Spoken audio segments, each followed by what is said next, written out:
Good morning, everybody. Boop. There they are. Hi. Hi, YouTube. We see each other again. For how long, I don't know, but we see each other again. Hi, YouTube. Hey, Railroaded, how you doing? And there you are on YouTube. And good morning, folks from Railroaded. Yeah, 2 week suspension. Why? Because a previously tagged video that they allowed, they retagged it and didn't allow it. It's a historical strike. Historical. But yeah, the strike's over now. We're back on YouTube. We're going to figure out how to do this YouTube thing and not get another strike because they're threatening to delete the channel now. I got 90 days to be a really good boy. I really don't like this control from Google here, Alphabet. This is ridiculous. But hey, this is what we got to deal with. So I'm going to figure out what to do with YouTube. I'm probably going to limit what I put on YouTube. Probably going to do something closer to Crowder and Viva, where they cut it off at one point so they can get into the nitty-gritty on Rumble. Likely going to do something like that. Rumble's contacted me. They want me on their homepage. They want to build up my channel. So I think this is time. I think the signs are there. God willing, it's time to move to Rumble. So hello, YouTube. I know that you're there right now. But please, folks, get ready to either enjoy a limited version of what you're seeing here or come see it all on Rumble. Because quite frankly, we just say one word and they're gone. And then I can't see you at all. So hello. Good news. I got to see Chris Lysick yesterday. It all worked out. I was able to get there, sit down, chat with him. And it was weird because I saw Chris Carbert the same way, same place. But he was late. They didn't bring him out right away. And I was just looking down at my hand, just looking at my lines, just killing time. And then look out and boom, he's right there. I didn't even see him walk in. It was kind of like magic. He's like, boom, he's right there in the flesh. So, Chris, thank you very much for taking the time to meet with me yesterday. And yes, man, your daughters are important to you. Your family is important to you. And you definitely want to get back to them. I appreciate that, my friend. So stay strong. And you're definitely going to have that day soon, very soon. And also thank you to Mike Lysick, who I got to spend a lot of time with yesterday. And then Joanne Person came down, or up, I guess, from Coutts to Lethbridge to spend some time with us. So thank you to both of you for that yesterday. I really appreciate it. And we also get to sit down with Betty Carbert and Mike Lysick again today. So after this show, I'm going to go for coffee and we're going to chat it up because it's our last day down here before we head back up north. So I'm going to spend some more time with them. They're great people. They've got good information and great stories. And hopefully Mike will be comfortable and he'll come on tomorrow morning, Friday, because he's got a story to tell. This whole trash about the media coming in, getting quotes from him, putting it out there. It's all fake. It's all wrong. He had nothing to say like that. So I think he should be telling that story and letting people know that Mike Lysick never once said his son was radicalized. The press did, and they used his name. And this traumatized him. He ended up with some PTSD over it because, of course, he's now being pointed at as responsible for his son's incarceration because he knows the truth. He never said that. So just like Joanne Person, where the rumor was that she claimed that there was guns planted and she got the evidence on audio, she herself came on here and said no. She believes they were collected or placed, but not planted. She didn't say planted. So we're about correcting the record, making sure that we're getting the right information out there. And wherever it takes us, it takes us. There's people who are not happy with what we're uncovering, but that is kind of more of an indicator of their guilt than anything else. So we're going to continue this journey and talk to everybody. We'll be speaking to Alex at some point, who was one of the organizers. He's in the middle of a harvest, so we'll be speaking to him when he's got time. And I have to take that coffee, Clay. Thank you, Clay. Oh, that coffee tastes good out of my James Sowery tumbler. Make sure you get yours. His information's in the ticker. But today, I'm super, super excited for two reasons. One, my morning, I've got Jane Scharf and Rebecca Sheppard here. You guys know them from Stanford. They're out there busting their butts 100%, trying to bring justice to the system. And by the way, one of the reasons why I really enjoy them is they are honest about the system, both sides, when the system screws up and when the system's available to be worked with. They're advocates for the system. But some people don't like them talking about the negative side of the system because it does exist. And they kind of forget all the positive that they do for the system. So we're going to get into that because a license might be at stake here. And again, in this freedom movement, if you are staying licensed, that's a good thing. But if they take it away, it's a bit of a badge of honor. Dr. Chris Shoemaker will let you know about that. Dr. Mackus will let you know about that. And yeah, that might be going on here as well. Now, why am I such a big fan? Paralegals. I love paralegals. I'm a paralegal from Ontario. I love paralegals. But when Jane broke on the scene for me, some of you may have known her before then, but for me, was when she was Bridget Belton's representative during the Public Order Emergency Commission. The video's there. You can go back to my previous episode because we were streaming that live when she came on. I was excited to see a paralegal there working so hard and basically calling out the entire inquiry itself. We did applaud. We did applaud. So we were excited about that. Now I get to meet her. I spent a little bit of time trying to get a hold of her. She's not easy. She's not easy, but she liked the video, and then she did something else, and I'm like, oh, good, we got her attention, so let's reach out and make this happen. So thank you, Padge, for doing exactly that. So without further ado, we're going to have a conversation about paralegals, the various things that you can do with the Charter, the Bill of Rights, and the holes and the advantages to them as well. And I assure you, there's a few people out there waiting for the words habeas corpus. And we can explain it, when it can be used, when it can't be used, what powers it has and what powers it doesn't have. Because a lot of people think it's just a magic word that will get people freed. That's not quite the case. But yeah, we're going to have a great conversation about the law, paralegals, and justice. So without further ado, I'm going to bring on Jane Scharf. Hey, Jane. Hi. How are you but doing? I should give the standard disclaimer that we give. I'm not No here legal to advice. give legal advice. I'll talk about paralegals myself as a paralegal, but these are my opinions, and you can look up the references or whatever. This is the way we always give information. We stand for them. We're Absolutely. not And if you can lean in a little bit more to your professionals. microphone, because you're getting really, really soft. Oh, I can take these off. Should I take Well, we them can off? try that because you are getting really, really soft. Okay. And then, just hello, a minute. Rebecca. What about this? Oh, you're Is way this any better all of a better? sudden. Way Is that better. any? Okay, Keep it good. like that. Okay, good. Okay, Yeah. right on. You're perfect now. Okay, great. Well, you were perfect before. Now you sound perfect. So thank Yeah, you, Jane. okay, good. Hi, Rebecca. First time I'm meeting you too. Yes, hello. How are you? I'm good. Sorry about the lighting. I'm not on location. I'm traveling here in Lethbridge, and this is the best I can get first thing in the morning. I'm in my kitchen, so it's all good. What are you making for us this morning? I like mine over easy. A coffee. Yeah, I'll meet you for a coffee. Jane, you got a coffee? Yeah. I've never I got drank water. coffee before, and now I drink coffee because I need it. So we got you into coffee for getting up early? Oh yeah, getting me up early. Well, you should try Alberta time. I'm 2 hours behind you. So Yes. It's 6 right now. Yes, it is. But it's worth it. We got to get the message out. The East Coast gets up a little bit earlier. So here Yeah. you go. Here's your morning coffee show. Yeah, thank Okay, you. before we get into nitty gritty, Rebecca has a victory to announce. A victory. Those are always good.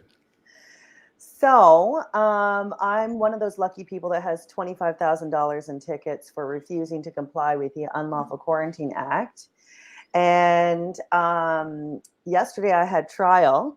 And so I submitted a motion for particulars asking for the Ontario Court of Justice to show where they have inherent jurisdiction to adjudicate on a matter of a rights issue, which is exactly what this is.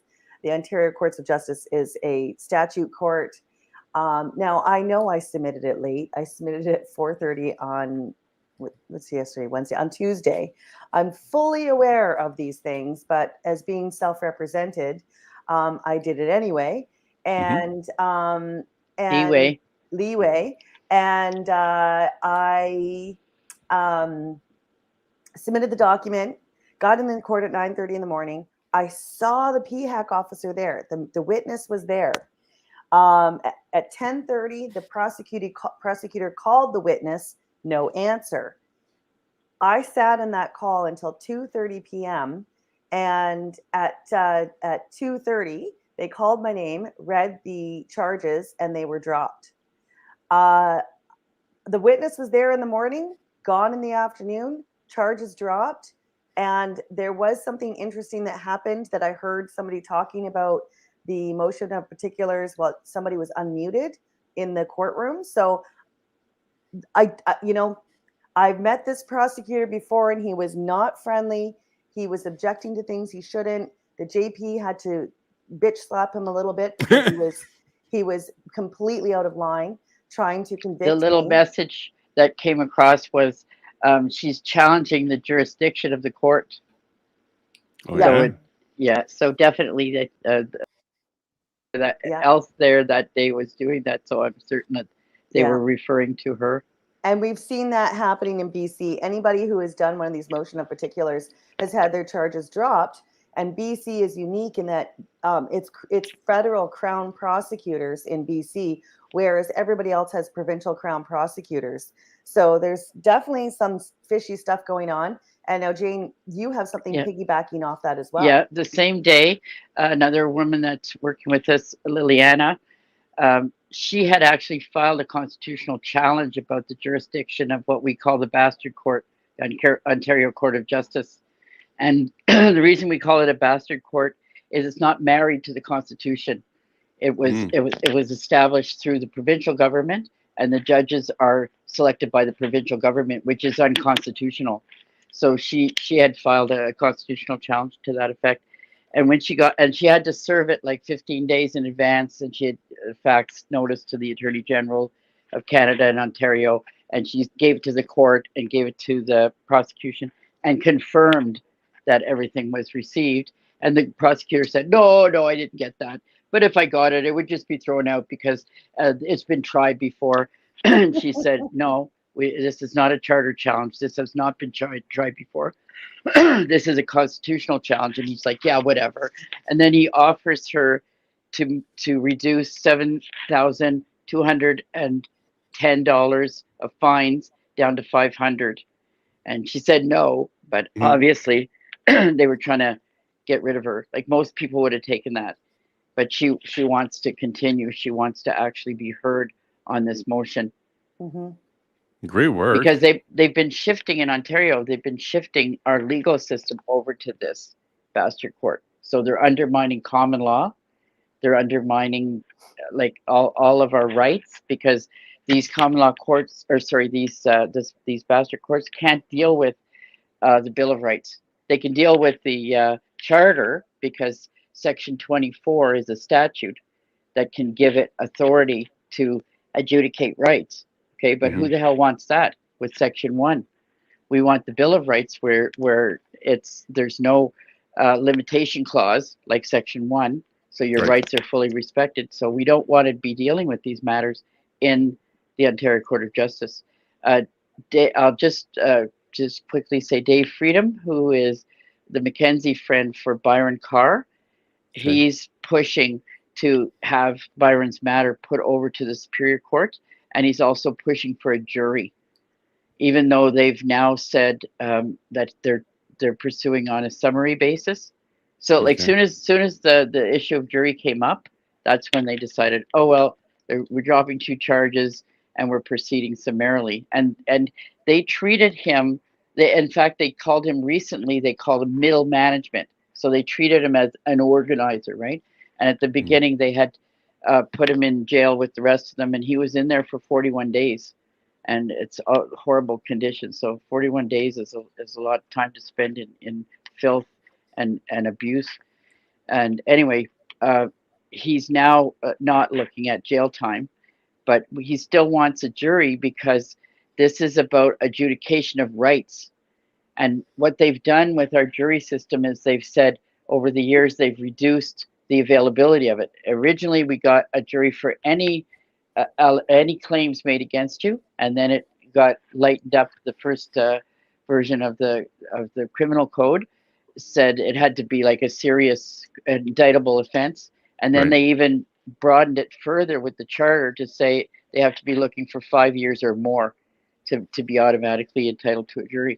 But I think that could be challenged in and of itself. But what we're talking about is not a hearing with regard to your obligations.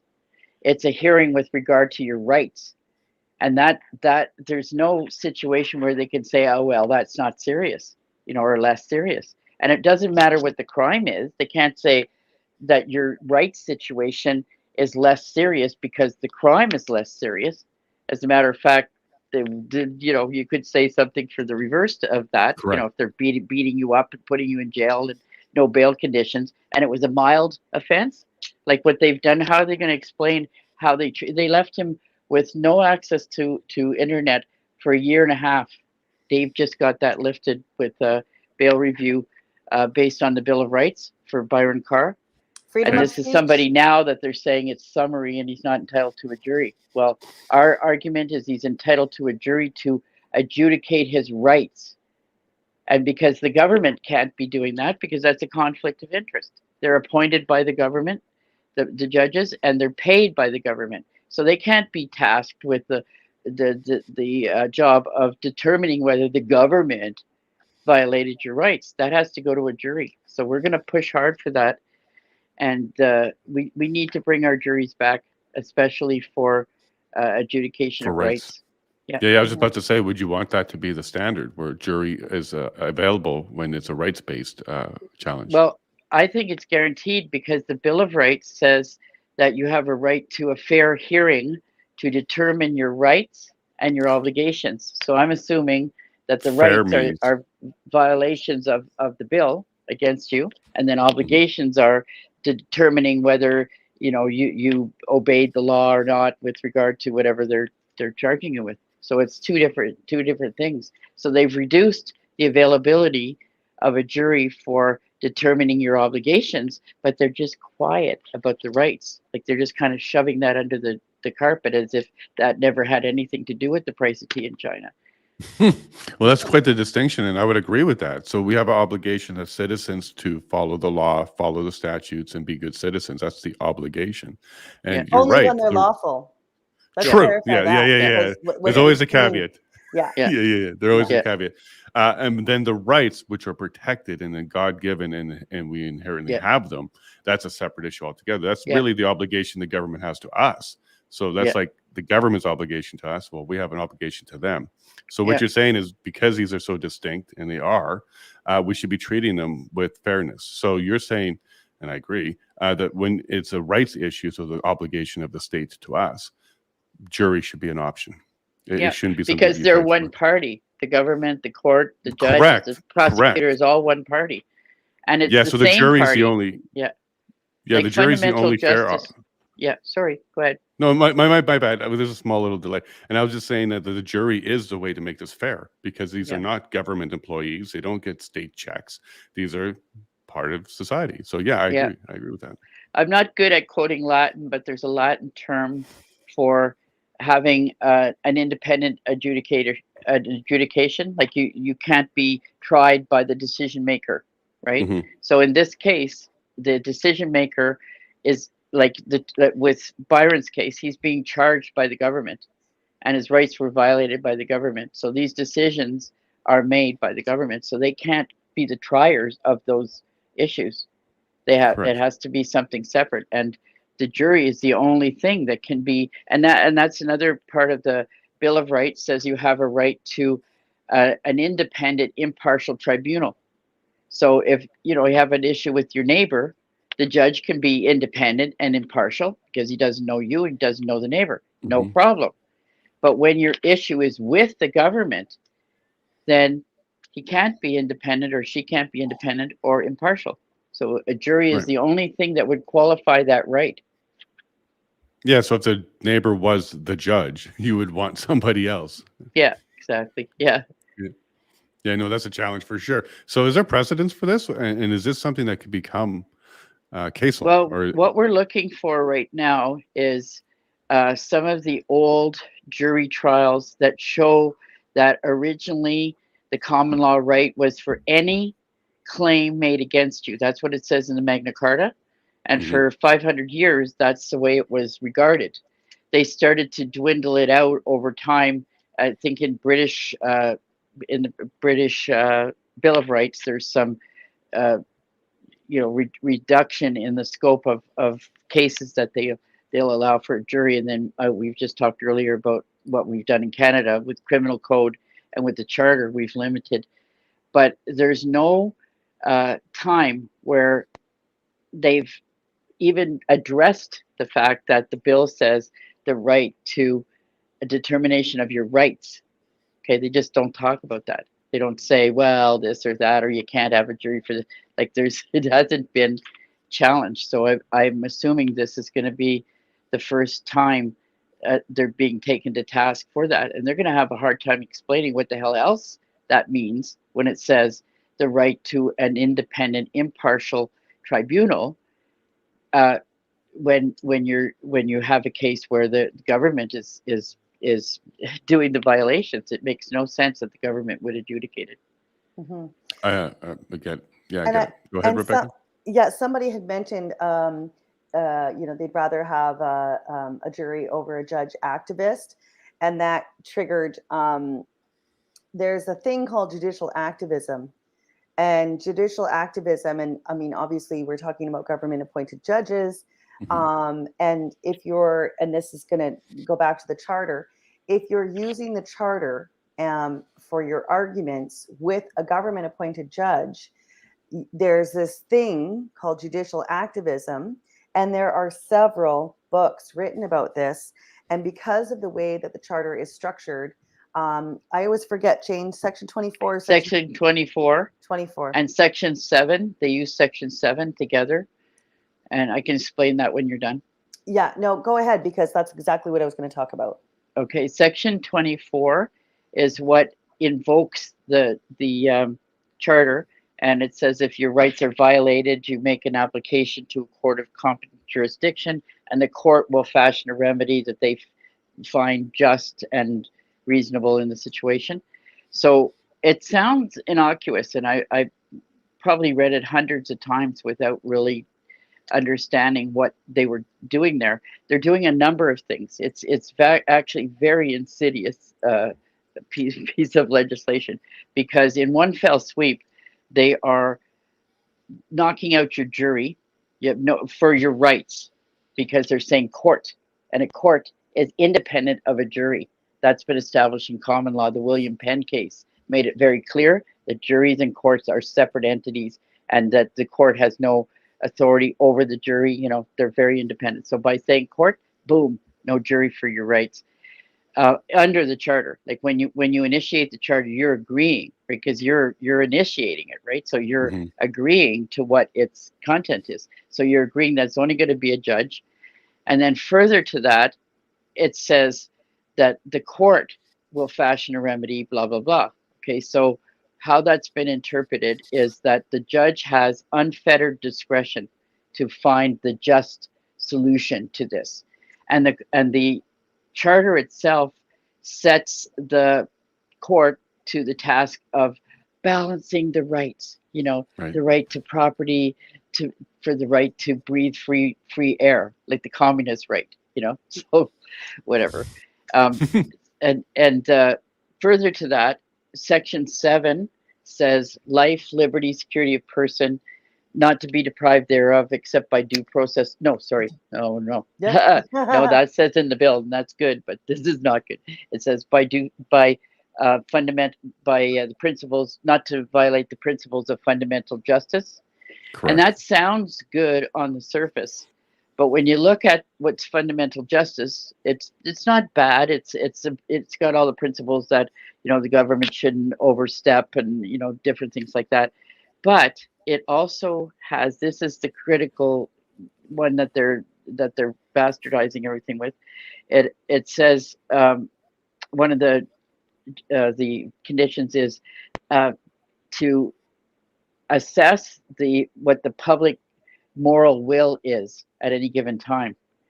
But the problem with that in this context is that the judge has discretion to look out in the community and decide, I think they want vax, mandatory vax. Yes. So we're going to allow this, or whatever, disallow this claim that vax was mandatory vax was a violation of your rights, because they determined, and it's like out of their ass. Like they don't have to have some kind of a process where they prove this is what the moral position of the community is. It's whatever they think it is, and whatever they say they think it is, even worse. And there's also very little or no way to challenge that, because it's discretion.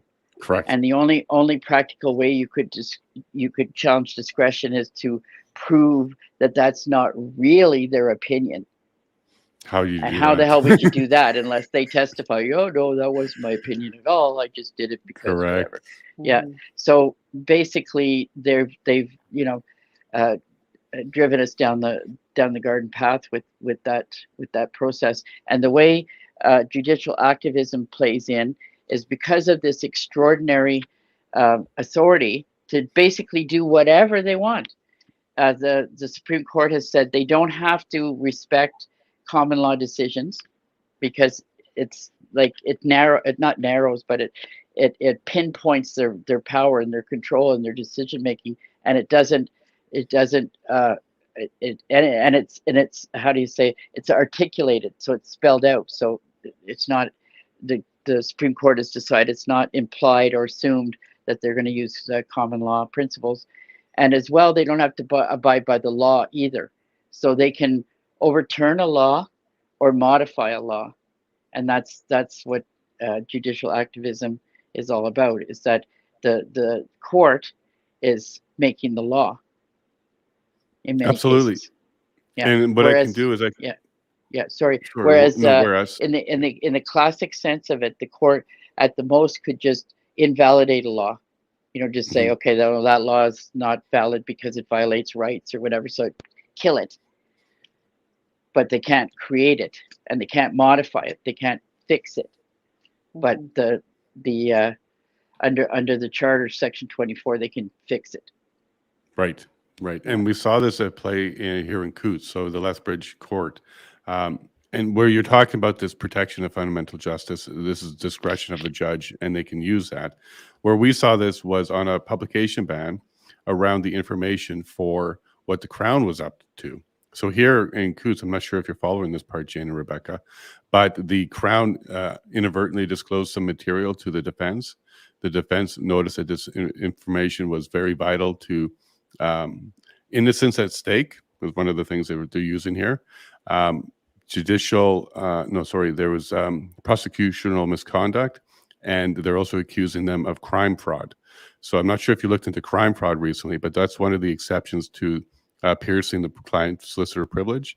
And what that means is the legal advice given by a solicitor or a lawyer was used for the commission of crime, provided advice that was used in the commission of crime. So that's called crime fraud. So we have these allegations from the defense saying that this is what's happened with the Crown's office here in Alberta. The contents of this envelope that has yet to be opened because it's still under seal. The judge has to make the decision whether or not they're going to pierce it. And by the way, this is case law. That's never happened here yet. So they'll be looking at making case law there. But the reason for doing the publication ban is what you were just speaking about, because a judge used the justice system and upholding the justice system and not disparaging the Crown's office with the bad information that's coming out. So that's why the publication ban's in place. Now, I got to actually address the judge because I was the only person of media there in the entire court. No accredited media was there. None. They Just don't want horrible. the truth. They don't want the truth. They can't be there. So the judge did allow me to argue the Crown's application for the publication ban. And basically what I tried to explain to him, and Jane, this is what you mean when you just look out into the society and make a decision, was what he's actually doing is he's putting a ban on the truth, which means people can run with myths and disinformation all day long about what's in that envelope. As long as they don't tell the truth, they're good. If they tell the truth, that falls under the publication ban, and then he can be in trouble. So he actually created, using his discretion, in order to protect the judicial system, fake information that's allowed to be out there, but no true information about what the Crown actually did. So, Jane, I'm 100% behind you when I complain about the fact that they have this kind of discretion and they use it, and we can't. Did they use the challenge it. charter? Did they use the No. charter? Okay, because Not for that's this. yeah. This is I'm making only specific reference to the court with regard to the power under section 24 of the charter. Like he's done something similar there, but I don't even know if he would even have the authority to do that under normal judicial authority. Mm-hmm. And I'm Yeah. Because he confused has to regard. Was it the regular court? Was it like I think your Queen's Bench there is your King's married Bench court. now. Well, King's Bench in Alberta, yeah, the provincial. Yeah, so that would be a court of inherent jurisdiction. So common law, they're required to follow common law.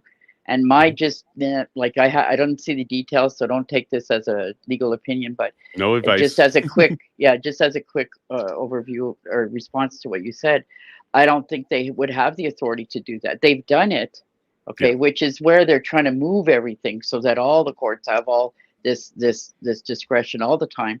But I don't think in the Queen's Bench, if they didn't bring the charter, that they have that. They're compelled by common law. So you have the right to protection from defamation in general. That's kind of a principle of our law, and as well freedom of speech, assembly, all that. So all of that, yeah, and freedom of press. That's all there. He can't override that under his normal jurisdiction. Only Right. under the Charter 24 jurisdiction. But you got it right though. What you're saying there, he did, is what I'm talking about. But I don't think he had the authority to do that. Good point, right? Like he doesn't have the jurisdiction to even have that discretion because he needs to have the charter, is what you're saying here. Now, one of the ways to challenge this at this stage is to violate it. Violate it and get pulled into court and then defend myself or someone else. Exactly. And then and that's activism. And I would say that's real activism. Yeah. And that's doing that type of activism where you are putting yourself in a situation to get yourself into the court so that you can challenge it is very effective. And we've seen that. We've seen that with Greenpeace is a good example. Well, I was going to say even with our own people. I mean, we've seen that with cases. I just got to ask this envelope of evidence. Why? What is the deal? Because I'll be very honest. I don't really have a lot of time to keep up on many things other than that happens. Yeah, my own stuff. So there's an envelope, and it's a mystery envelope, and it's apparently evidence under the Crown. Correct. But if you don't mind, I'm going to pause this conversation. We're going to get an update from Donald from Ottawa on the Helen Bruce case. He's on the scene. He's going to give us an update of yesterday, and then we'll go right back into the conversation about the envelope. I'm happy to share that information with you. Thank you. Hey, Donald. Good morning, buddy. Well, good morning, and good morning, Canada, and everybody, the guests. Oh, I wish I was there with you because you would love Jane and Rebecca. We're still standing in the field of mosquitoes here. But anyway, wow, that's all I can say. This just keeps getting better and better. But one of the important things yesterday happened after the trial. I was contacted by the Richard Scarrett show, talk radio, Mississauga. They've got a potential audience there of millions for the 5 p.m. prime time show, Drive Home. And I spent almost a half an hour there. The whole thing is posted on my Twitter feed if you want to listen to it. But the important thing about that is we talked about, and he raised the subject, the tsunami of vaccine injuries and deaths. Now, folks, this is a major shift in the Overton window for major mainstream radio. And I mean, you can't get much more mainstream than talk radio in a 3 million person market in Toronto and Mississauga. And they're talking about vaccine injuries and deaths. Wow. They couldn't have had that show. They couldn't have had me on a year ago. Something's changing. So the message is getting out there, and we're just doing so well. Everybody who just refused to give in, and well, that's a major point. It just really impressed me, and everybody I've spoken to since. So back to the trial. Yesterday was the third day of the trial, Wednesday, August 16th.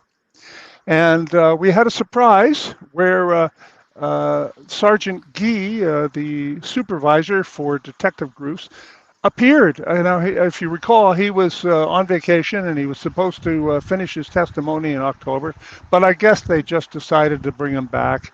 And, that's good. That really is good that they did bring him back. And it just was so interesting. But, This is a prosecution of slander, innuendo, and theatrics. If there's real evidence to substantiate the charges against Detective Gruce, well, I haven't seen it yet. We haven't seen it. But we did see lots of theater and slander and innuendo, and it really got rancorous yesterday because, you know, the prosecution's theatrics caused uproarious laughter right in the courtroom. And the courtroom's full. Courtroom's full every day. This is really, really good. Anyway, any doubt that the prosecution of Ottawa Police Detective Helen Gruce is just staged political theater was erased yesterday as the lead prosecutor, Vanessa Stewart, absurdly claimed in open court, right before everything, that she feared that defense counsel Blair Ector would physically assault her. Wow. What? What's that? What that? She changed her voice to a tone of fear and serious concern. Oh my God. I mean, I'm talking Academy Award performance here. And she said, quote, and I have the recording, so this is the quote. For the record, why is counsel... Oh, I'm sorry, I'm going to have to do it like her. For the record, why is counsel repeatedly gesturing at me almost like he's indirectly trying to hit me or throw something? Oh my God. Are you serious? I am serious. This is the lead prosecutor for the Ottawa Police Service in this charge against Detective Gruce. I just read you a direct quote. Now, what happened after that? Well, a moment, everybody was stunned for an instant. And then a moment later, the gallery exploded with laughter at the absurdity of this statement. I mean, come on, you know, and shaking his head at Stewart's amateur hour theater, defense counsel Blair Ector replied, "No, I'm not. I would never do that. I will defend my integrity. I would never hit a woman." But you know what? He said it, I can't repeat the voice, but it was like, this is absurd, so I'm just going to mock you. And he did. And she deserved it. It was just unbelievable. And the laughter continued as the trials officer, Chris Renwick, he looked down at his desk. He looked down and he just shook his head like everybody else who's, you know, he can't believe it, right? He just couldn't believe what he had witnessed. And then he cautioned all counsel to remain civil. But, you know, he only looked at her. And it was really apparent what the heck had gone on. And I look, you know, you can make light of this. And you can say that it was just a moment in the trial. No. This illustrated exactly what this trial is about. Mm-hmm. Because just before that, what precipitated that? Well, I'll tell you. You see, just prior to Prosecutor Stewart's theatrical debut, Gruce's lawyer had accused the prosecution of utter bad faith. And it went on for some time because the prosecution had claimed in written disclosure that the Ottawa police was not claiming that Detective Gruce printed a certain report that was found on another officer's desk under some papers a week after she left. Okay, so she's not even there. And it's just absurd to claim that she printed this paper and such, okay? Yet, during yesterday's session, the prosecution implied exactly that without any evidence at all. It was just smear. And it was just exactly what we've seen here. Nothing but innuendo and smear. And you know, defense counsel Ector rose and he addressed that. And in effect, he stated that Gruce was facing, his client, Detective Gruce, was facing trial by slander and innuendo. But you know what? When the prosecution lacks evidence, there's nothing left but slander, innuendo, and theatrics. And that's exactly what we saw here yesterday. Amazing. Amazing. Look, have I got another maybe 10 minutes to tell you something far more serious that happened? Please do. All We're right. here for your update. You know, Jane and Rebecca will give us some more information after too. every one of us who have failed to comply have experienced sanctions, ostracization. We've been ostracized by our family, by our employers. We couldn't go to restaurants. And even if we succumbed and took a vax, if we were injured, we weren't allowed to speak about it. And we had to wear the masks that were the symbol of compliance and all of that. And people lost their homes, they lost their jobs, their businesses, their families. And this was done to us. Mm-hmm. And yesterday, we heard what was done to Detective Gruce. The first thing we heard, because the defense elicited it, and boy, are they good. Are they fabulous.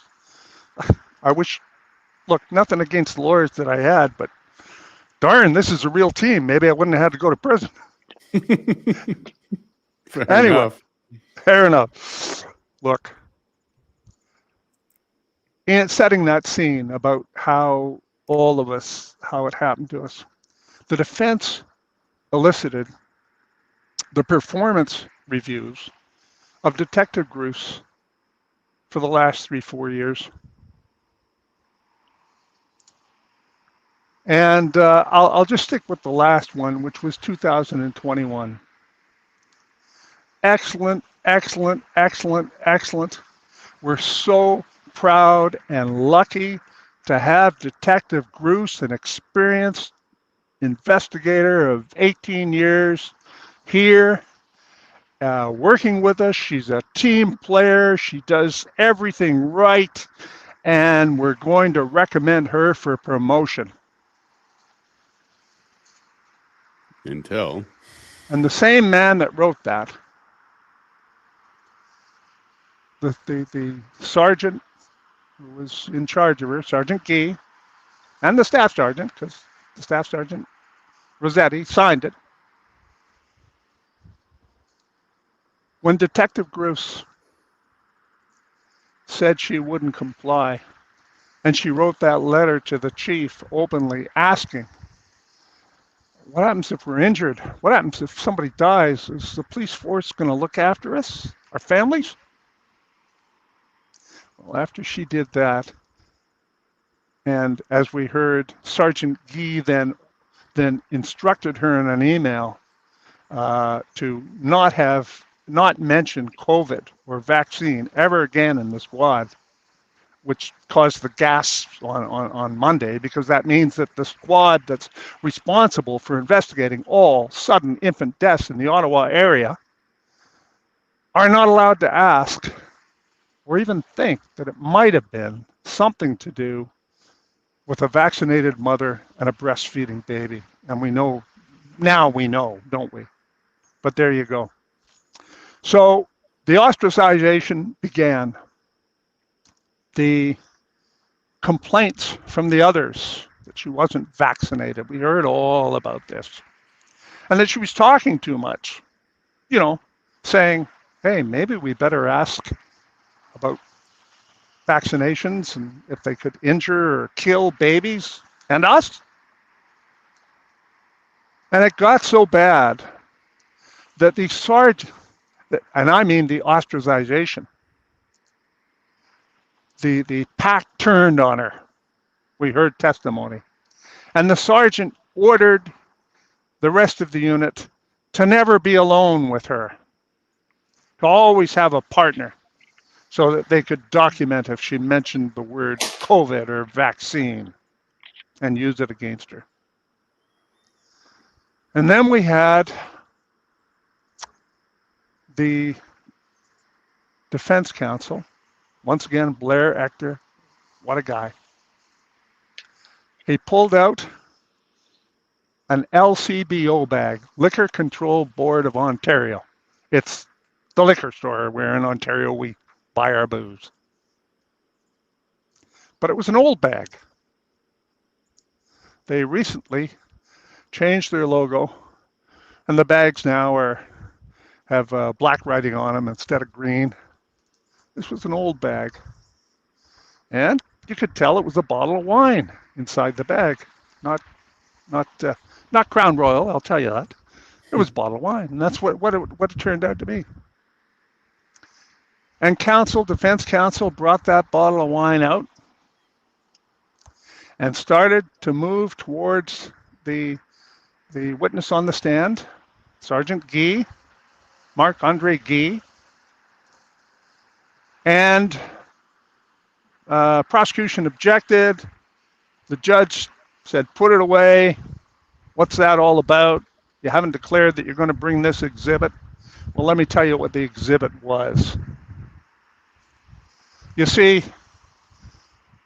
during the 2021 office Christmas party, Detective Gruss wasn't allowed to go.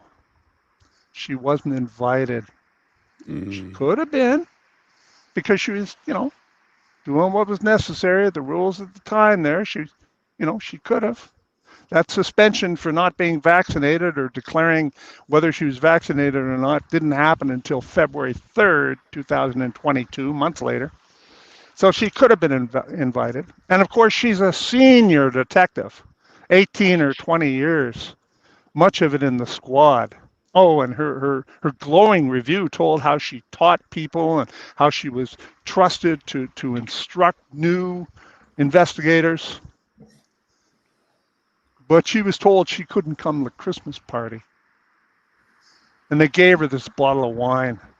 Right. And they made her work during the office Christmas party. Not the new guy, but this senior detective. It was a message that you're being punished for failing to comply. Yeah. And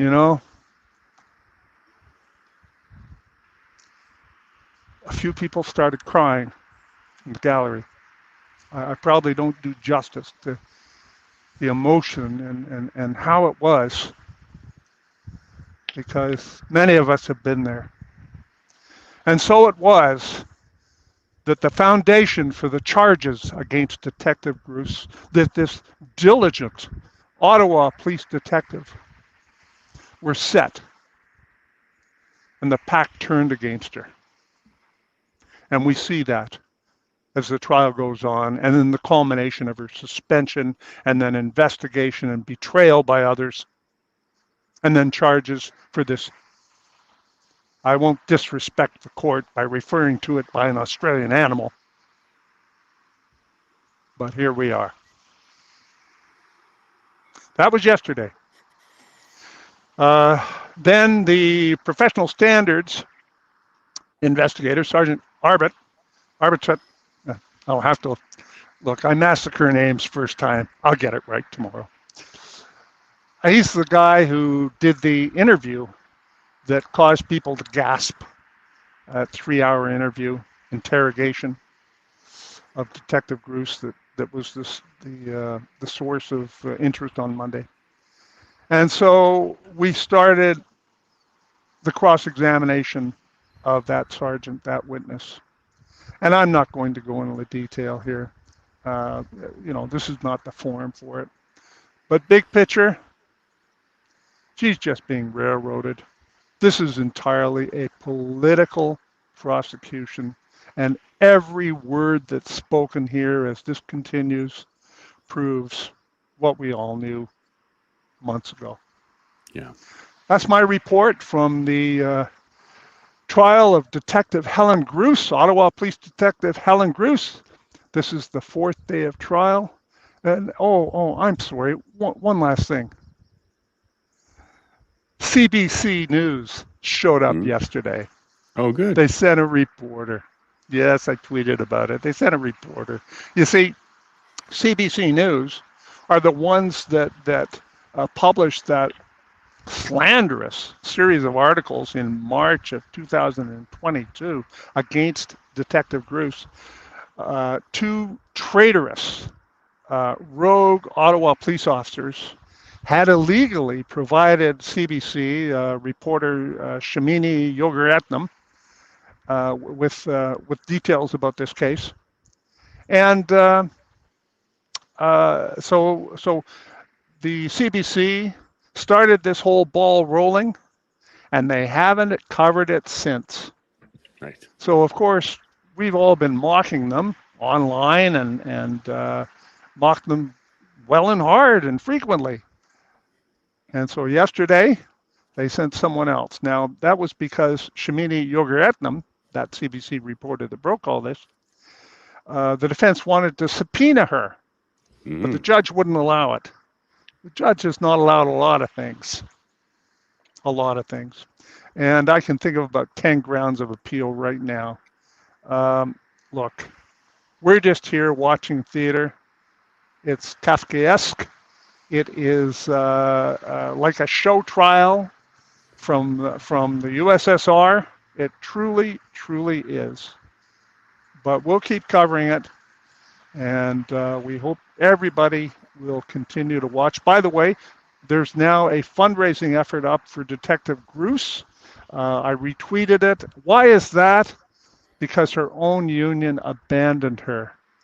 Her union, don't forget, was for the jabs, and now there's there's conflict of interest, potential liability, and now that mainstream radio and mainstream media is talking about the tsunami of injuries and deaths, everybody's mind is turning to what do we do with those who did this to us, those who supported it, and the ones that supported it too, like these assholes. I'm sorry, did you say the word assets? They're assets? I thought you did. And that's and that's exactly it. So I mean, there's levels. There's support. There's sheep. There's those that did it for various reasons, and there's those that profiteered off it. But never forget the Pfizer documents and so much else that we're learning now. So many of the people who did this to us knew in advance that there would be deaths and injuries, but there was power to be had and money to be made. And that's it. We have case law that expressly states that these people in these kinds of situations can't use the defense of my boss told me to do it. It expressly says that's not a defense. You do it, you're paying dearly. So I think we heard that at Nuremberg. Yes. Okay, folks, I have to go. This is Donald Best from Ottawa, Ontario, at the trial of Ottawa police detective Helen Gruss, who dared to ask forbidden questions about the connection between the vax, mothers, and breastfed babies dying suddenly. That's it. See you next time. Thank you, Donald. I have some information for you about Coutts. Not a lot, but a little. And we'll have to talk about it later. Yeah, I'm just going to ask you to just get my phone number from Jason. I'll connect. We'll do that. We'll hook up. Thanks very much. And well, I just can't believe what I've heard. Let's see what happens today. Thank you, Donald. Chat loves you. you. We appreciate the report. You have yourself a great day. Bye, brother. Wow. Oh, I love that man. Okay, you heard that update, and have you seen anything like that where the prosecution goes after the defense like that and tries to insinuate harm and fear? And we know what's going on here, Jane. She's trying to get rid of him because he's so effective and he's doing a good job. Well, this But have is you it, seen and something like that? probably try to get her public back. Like she must be feeling like she's losing it if she has to do some stupid ass thing like that. And Rebecca, what's your comments on that? We'll get to the sealed envelope next. Oh, sorry, we got you muted. Jane can tell you my opinion on prosecutors, but But this particular I mean, one, where they're theatrics. playing these kind of games. that's theatrics. I mean, there's nothing Yeah. more to say about that. And there's no real recourse other than a judge saying, don't bother with that or shut it down. But there's no real recourse. It's not really slander or so, would it be? Right? There's no real, the defense can't file something against her for this. This is kind of officer of the court garbage, really, right? Right, Jane? Well, it's fair. It's unprofessional. I think it's unprofessional to make such Extremely. comments. And you were supposed to be, respecting the justice system, blah, blah, blah. Well, that's blatantly disrespectful for no valid reason. Well, we know the reason. It's fear of his effectiveness in no, I the know, matter. but I mean valid reason. Like no, Right, like right. there's no basis for it. It's not like he's done something like come right up at her face and put his fist up or something. Like there's no basis for making an innuendo that she's afraid physically of him. That's how she tried to portray it, which is to try and get the sympathy of people to protect her. She's victimizing herself for sure. Yeah. It's the BLM. Words are violence. Yeah. Well, in this case, it was just eyes. She said he was making gestures and with his face or something like that. Like he would possibly maybe think about throwing something. That's incredible. Wrong think right there in the court. And that's an accusation of wrong think. He didn't even say anything. This is as gross as it no gets. basis. Yeah, no basis at all. Very unprofessional. Yeah. But it could be a sign. It could be a sign of she feels like desperation. she's losing. At least she's recognizing that she's losing public support because she's trying to grab in, grab in this kind of sympathy to bring people back on board with her. And she's attacking him for his gender because she wouldn't do this against a female. Exactly. Yeah. Yeah. So this is all part of this narrative. She's a lefty that's attacking even males just for the purpose of being a male or female. All right. Well, how was that update though from Donald? You don't get that from CBC. You don't hear about the cheering and the crying and the shenanigans. This is the new type of journalism. What do you think about that? Yeah. Well, I think it's long been overdue. Absolutely. And now, Rebecca, I'm going to get to your question about the secret envelope and let you know what's kind of going on there. Without becoming an advocate or an activist all of a sudden, because I'm not going to speak about the contents of that envelope because that is under the publication ban. And it's not because I'm being weak or scared. I physically don't know the contents of that envelope. It hasn't been told to us yet, so we don't actually know what's in it. But I can tell you a whole bunch of stuff around it. So there was court was supposed to happen on June 12th. Just before court happened, just like we've seen in the POEC, 3,000 documents got dumped on the defense as disclosure. The defense asked for some time to review it. They were granted the time. During the disclosure, they created an application for disclosure. And as both of you know, these are just documents that the defense will create in order to get on their knees and beg their oppressor to explain to them why they're being oppressed to try and prove the evidence. So this application for disclosure was created for a piece of what they thought was missing information, scribe notes. It was the scribe notes from the RCMP officer. So they asked for that. In a haste, the defense provided it because the judge was not impressed that was excluded from the disclosure. So quickly, they provided a copy of the scribe notes. Inside of that disclosure, there was an inadvertent disclosure. So there was an email or something along those lines, a page that has 4 lines on it. That's all we know about what the contents are, is there's 4 lines. And because of that, they recognized it as incredibly valuable to the defense. But they also recognized that it was a potential client solicitor privilege. So they contacted the Law Society of Alberta. There's a whole process on how to handle unintentional disclosure of client solicitor privilege, which was to put it into the envelope, give a copy to the court, give a copy to the Crown, destroy all other copies, digital and otherwise, and then leave it with the courts to make a decision on whether or not they're going to pierce the veil and take a look at it.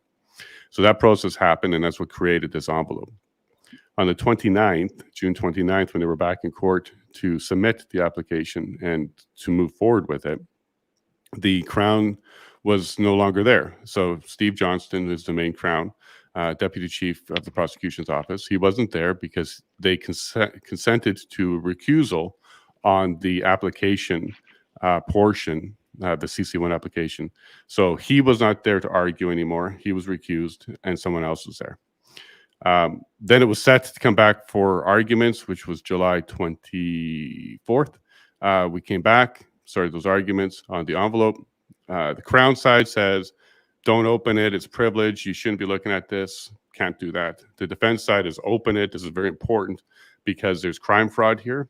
So we discovered or discussed what crime fraud is when a lawyer, and in this case, it would be Steve Johnston. He was named as the one that was the lawyer in this situation, provides legal advice for commission of a crime. What we heard from the defense was the RCMP were doing an action. We don't know what the action is. They were doing an action. They went to the Crown's office, got some advice. Based on that advice, they did a 180 on the action and then did something illegal. What that something was, we're not sure yet. The defense did say this is more than just a Charter 8 violation, which is search and seizure. It's more than just a Charter 8 violation. There's a crime here, crime fraud. So that's basically the stage that's been set. At the end of Thursday, which I think it was the 24th or 6th or something, the judge had all arguments in. Both sides rested. And then the judge declared that he's going to take some time to make a decision. They recognize that it's new case law. It's never happened before because both sides brought forward case law that was loosely connected to it, but not directly connected. So the judge recognized that there'll be new case law here and reserved his decision for later. The Crown asked for the decision to be done at the end of trial. So the Crown made an argument that the judge can wait all the way till the end of trial before making a decision to take a look at this. The judge says, no, I'll be taking a look at it at least by the first day of trial. And the Crown or the defense asked for him to open it like immediately. As soon as we can open that, we want that open. So that's the time frame that we got. So between now and the first day of trial, the judge intends to make a decision. Now, the first step is to decide whether or not he's going to open the envelope. And then there's going to be arguments on whether or not he should act on the contents of that envelope. I assure you the defense will be pushing for the warrant to be vitiated, all 8 of them, because it was based on bad information according to what this may lead to. And the Crown, of course, is going to be saying it's benign, don't worry about it, it means nothing. So we're expecting to have those arguments and then a decision on the action for that. Now, it can be case ending because the state of innocence is being questioned here. So whether or not this information would have proved or ensured that they were innocent and they should never have been picked up, that's what I believe the defense is using as case ending. So they believe that this will show that these were innocent people all along. But I don't know what the contents of it is. And then once we learn what the contents is, that's under publication ban. So I can't go any further, even when I know what's in there, until unless I become an advocate or and I want to take that risk. But we'll make the decision later. So Rebecca, did that kind of set the stage on what this envelope is? Mm-hmm. Mm-hmm. Yeah. No, I wasn't quite understanding what the issue is with this envelope, and now it makes. I mean, it doesn't make sense, but I comprehend. Comprehend, correct. And Rebecca or Jane, do you have any questions about that part? Well, I don't see how they can even consider opening it up at the end of the trial if it's something that the defense is saying that it's critical to their case. And the case law, I'm sure they use the case law, that anything relevant is an obligation of the Crown to provide. Mm-hmm. Mm-hmm. Absolute. No. And even there's case law that says if it's somewhat relevant, they have to provide it. So if they've already seen it and they know it's relevant, then it should be provided. And there shouldn't be any other consideration. That should be the top consideration of the court, is the defense of the individuals, not the reputation of the whoever. Crown's office. Yeah. So their argument from the Crown is this is just legal advice, and that's protected by privilege. That's their argument. A part of this is the defense has asked for disclosure on who was in that meeting, and the Crown has refused, even to this day to provide that information, because if anybody other than the RCMP and Stephen Johnson was there, there's no privilege. There's no privilege when there's a third party standing there, but they won't provide that information. They won't disclose it was just these two or who was there. Who's the privilege between? The Crown's office and Steve Johnston, but the client apparently is the RCMP. I don't even see how they could even use that. Those are public officials. That's freaking garbage. Yeah, well, I don't think it's going to work. I think the judge is leaning towards for sure opening it. Yeah, because the case law that was provided was civil. Like there's several case law that shows you Well, can this is open it, privilege. and it shouldn't be. These are public officials. They don't have that kind of privacy for what they're doing. Everything's supposed to be open and transparent. These are, you know, they're doing a duty to the public. They're not private individuals having a chat, a legal chat that's privileged, that's protected. They're public officials being paid to manage a public affair. So the content absolutely should be public, and double it should be public because it's relevant information to a defense that the Crown is absolutely required under common law to provide with no ifs, ands, buts, maybes. If it's relevant, provide it. That's it. That's all. Yeah, and there's lots of case law around that. There's so I'm a little confused as to what's going on. It must be really good stuff. Yes, if they're going to this much dramatics over it. Yeah, and what I think the judge is struggling with isn't whether or not he's going to pierce it. It's he believes these are dangerous men, and I think he's struggling with getting them off on a. He would see as a technicality. Well, I mean, that's what I think he's struggling with. It doesn't mean he'll do it. I mean, that's not the role of the judge to determine if they're dangerous. Yeah, and they're not dangerous men anyway. Yeah, and the evidence, from what we understand, is pretty weak. So, I mean, at the end of the day, you know, I mean, I don't know what the defense is doing, but it seems that there are tools available to get this. So, I mean, I'm not going to speak to it. I don't know, but this just doesn't seem. It's not piecing. Yeah, it's not computing in my. And I just want to be clear because I want to make it clear. I am not a legal professional. I'm not a paralegal. I'm not a lawyer. And I just wanted to clear that because I think when we started, I heard paralegals. Well, I'm one. And okay, Jane's good. Okay, well, and I joke because people ask me if I'm a lawyer, and I say no, I just play one in real life. Right. But I just wanted to clear that up. My background is project management, so I just want to make sure people understand that. There's a lot of synergy here because I got my PMI as well. So project management is yeah, my PMP. I got that as well. So paralegal, PMP, pilot. I went all after all the P's. Yeah. It keeps me active, and it keeps me, you know, following checklists and doing the right things. There's a lot to do to be a pilot and a project manager on. And it really, those skills do help move things forward too, and build, you know, build an audience, build a network, and I think we've done some pretty good work in that vein. And Rebecca's pretty much in the lead of that whole, you know, building the platform.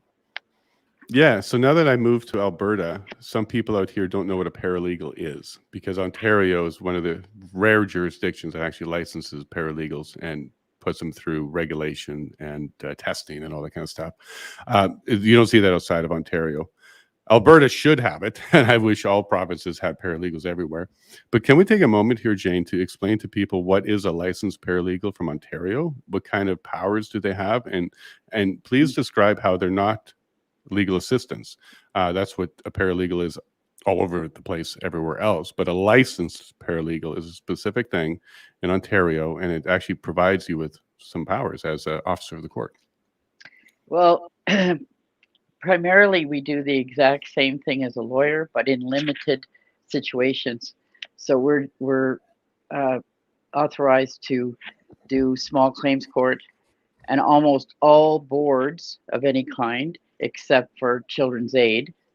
They somehow exempted us out of there. And we can do superior court with regard to summary criminal charges, and landlord and tenant board, and pretty much what we're cut out of is the indictable offenses and higher levels of lawsuit. So small claims court is 35,000. So if it's over 35,000, it goes to the higher court, and we're out of that loop.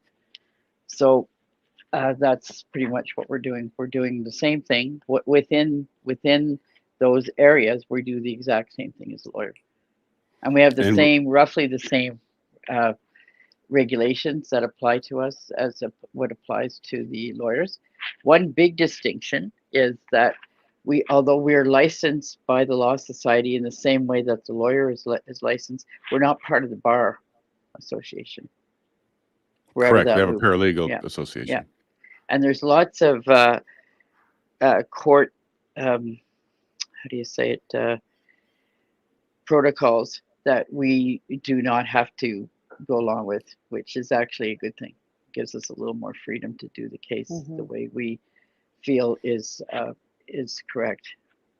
Instead of, Okay. for example, in criminal court, there's protocol that the lawyer is supposed to do what the Crown wants 95% of the time, and then in turn, the court does what the lawyer wants in 5% of the time. We're out of that loop.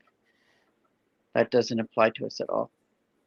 Okay, but we do have to carry professional insurance, liability insurance. We are regulated by the Law Society itself. We can have complaints against us, and we have to go through a process. We have to maintain our license every year with continued professional development hours, and we have to make sure that we are basically at all times, but not necessarily every time, upholding the trust in the justice system. Now, this is something that you've actually recently come across as well, because your license has been challenged, or at least a complaint against you has been levied, and that could put your license at risk. You want to take a quick moment and maybe talk about that? Because nobody across Canada really understands that we are regulated. We're officers of the court. We can do almost everything. Family law is the exception. Estate law is another one of the exceptions. Yeah, but you can also start taking courses now for immigration law, so you can get your certification in that and start doing some of that. And one day, maybe they may open up some of the family law stuff, the uncontested stuff. I think they were talking about at one point opening up to paralegals, but not the harder stuff like mediation. Yeah. But can you talk a bit about how your license is kind of like Jordan Peterson? They're coming after you for something that has nothing to do with your work as a paralegal. You weren't represented as a paralegal, but yet they're still coming after you for some public statements. Yes. As a paralegal, I remember seeing in the material that as an example of how we're supposed to uphold the respect for the justice system, we're not allowed to criticize a judge. And we're even supposed to go further than that and defend any judge who's being criticized. So there was a little example of what they're holding us to, and it said if you're in a waiting room outside of a court and you hear two people criticizing a judge, they were telling us that what we had to do is, stick our head in the conversation and say, "Excuse me," like whatever, and defend that judge, even if we didn't know what they were talking about, or the judge, or or if we had any real reason to defend them, we had to still defend them. You have to blindly endorse the judge. Yeah. So I thought that was too extreme, and I almost didn't go through with my license after I passed the exam. But then I decided that I would sign without prejudice, so that I could still, respond with my own sense of right and wrong, and I wouldn't be obligated to do that, which I think is wrong. And anyway, now fast forward, some of the comments that I'm making on Stand for Thee, there's been an allegation that I'm breaching these requirements, that I have to respect the justice system. I don't believe that I'm disrespecting the justice system. In fact, we spend a lot of time defending and explaining to people what their rights are and how to use them, and that all the courts are not corrupt, all the police are not corrupt, all the government is not corrupt. We fully acknowledge and respond to situations where there is corruption, and we're not trying to just go, like Smurf, like la la la la, everything's fine. We don't do that. We're very, blunt and outspoken about where there is a bad decision, or where there is a a conflict with police officers where they've overreached. But these comments, I believe that I'm allowed to make in a public way if I'm not acting as a paralegal and I'm not presenting as a paralegal. Like for today, for example, I'm not here as a paralegal issuing my legal opinion. And same thing on. I don't even identify myself when we go on our Zooms. Rebecca says long-time social activist, and that is more predominantly who I am. Long before I was licensed, I was a social activist. I've been a social activist all my adult life, and that's how I got into law, trying to deal with various issues that I was trying to deal with. Like I did a lot of poverty stuff and disability, in particular with children in school. Disability issues can be pretty intense there. So there are appeal processes, and then I started with the first actual cases I was taking on was with Workers' Compensation Board, and then I took some courses that the unions offered for defense, and I did that for a number of years. And you didn't need a license at that time. And then when licensing came out, I had if you had, I think it was 10, you had to have 10 years experience, and you had to demonstrate, that you handled. I can't remember the figures now, but so many cases in court you had to prove, and you had to get lawyers to confirm that they knew that you were practicing law, and I did all of that, and that's how I got into it. But I got into it basically as a side to the activism that I was doing and I'm still doing. If you look up Jane Scharf on the internet, you'll find Jane being arrested. You'll find an interview of her regarding the RBC bombing. You'll find some interesting information on Jane. And, I didn't realize that I thought paralegals were in every province. And, we are, because we're very focused on Ontario, I also want to point out, and I think this is extremely important, is that the other thing that's different between Alberta and the other provinces is that Alberta has an Alberta Bill of Rights. Yes. And it's I wish that all provinces had an Alberta Bill of Rights so that we can, we're crafty, and we know there's ways to tie in the Canadian Bill of Rights with provincial matters, with jurisdiction, with enforcement and those things. But I think if every province had their own Bill of Rights, wouldn't that be fantastic? And as far as I'm concerned, ditch the charter and start using the bill that is in particular the Canadian Bill of Rights, which is codifying our God-given inalienable rights in law. And you guys are very lucky to have that Alberta Bill of Rights. When they respect it, yes. Well, that case, that recent case, they used the charter to undermine it. The one with correct. The Ingram decision. Healthcare, yeah. Because when you put them together, the charter gives the court the authority to override any law or any common law. So they did. And this is a very important point, because that is, the more that we learn, because Jane and I and many others are going back to the Constitution Act, and we're going back to the old English laws, the Magna Carta, and going back into and really stepping aside from what I'm dubbing the distraction laws, which is the statute laws and the charter, and it's kind of neutered the power of these old English laws. When you, again, going back to the judicial activism, where you're giving a judge sole discretion in a ruling, where you have to apply to a court of competent jurisdiction should your rights be violated. And we've been flagging this because there are people out there who are arguing the charter with the bill. And that's exactly what will happen if you use the charter and the bill together. The charter will neuter the bill. Right. So remove the charter from the equation, use the Bill of Rights that doesn't have the Section 1 out. Notwithstanding, Not we've had 4 victories. Hold on, it's not notwithstanding. Yeah, sorry, go ahead. It's not notwithstanding. It's demonstrably justified. So there's a few, and that's a problem too. But the fundamental problem of the charter is that it's the government giving you your rights. And I always say, if the The other way government around. giveth, the government can take it away. And that's exactly what we've seen. We saw it in the Public Order Emergency Commission. We Mhm. saw it with that terrible ruling in Alberta with the Alberta Public Health that basically solidified that a minister can act as a dictator. And what should have Correct. happened is they should have challenged the law, and they should not have used the charter, because that gave them the out. That gave the judge the out.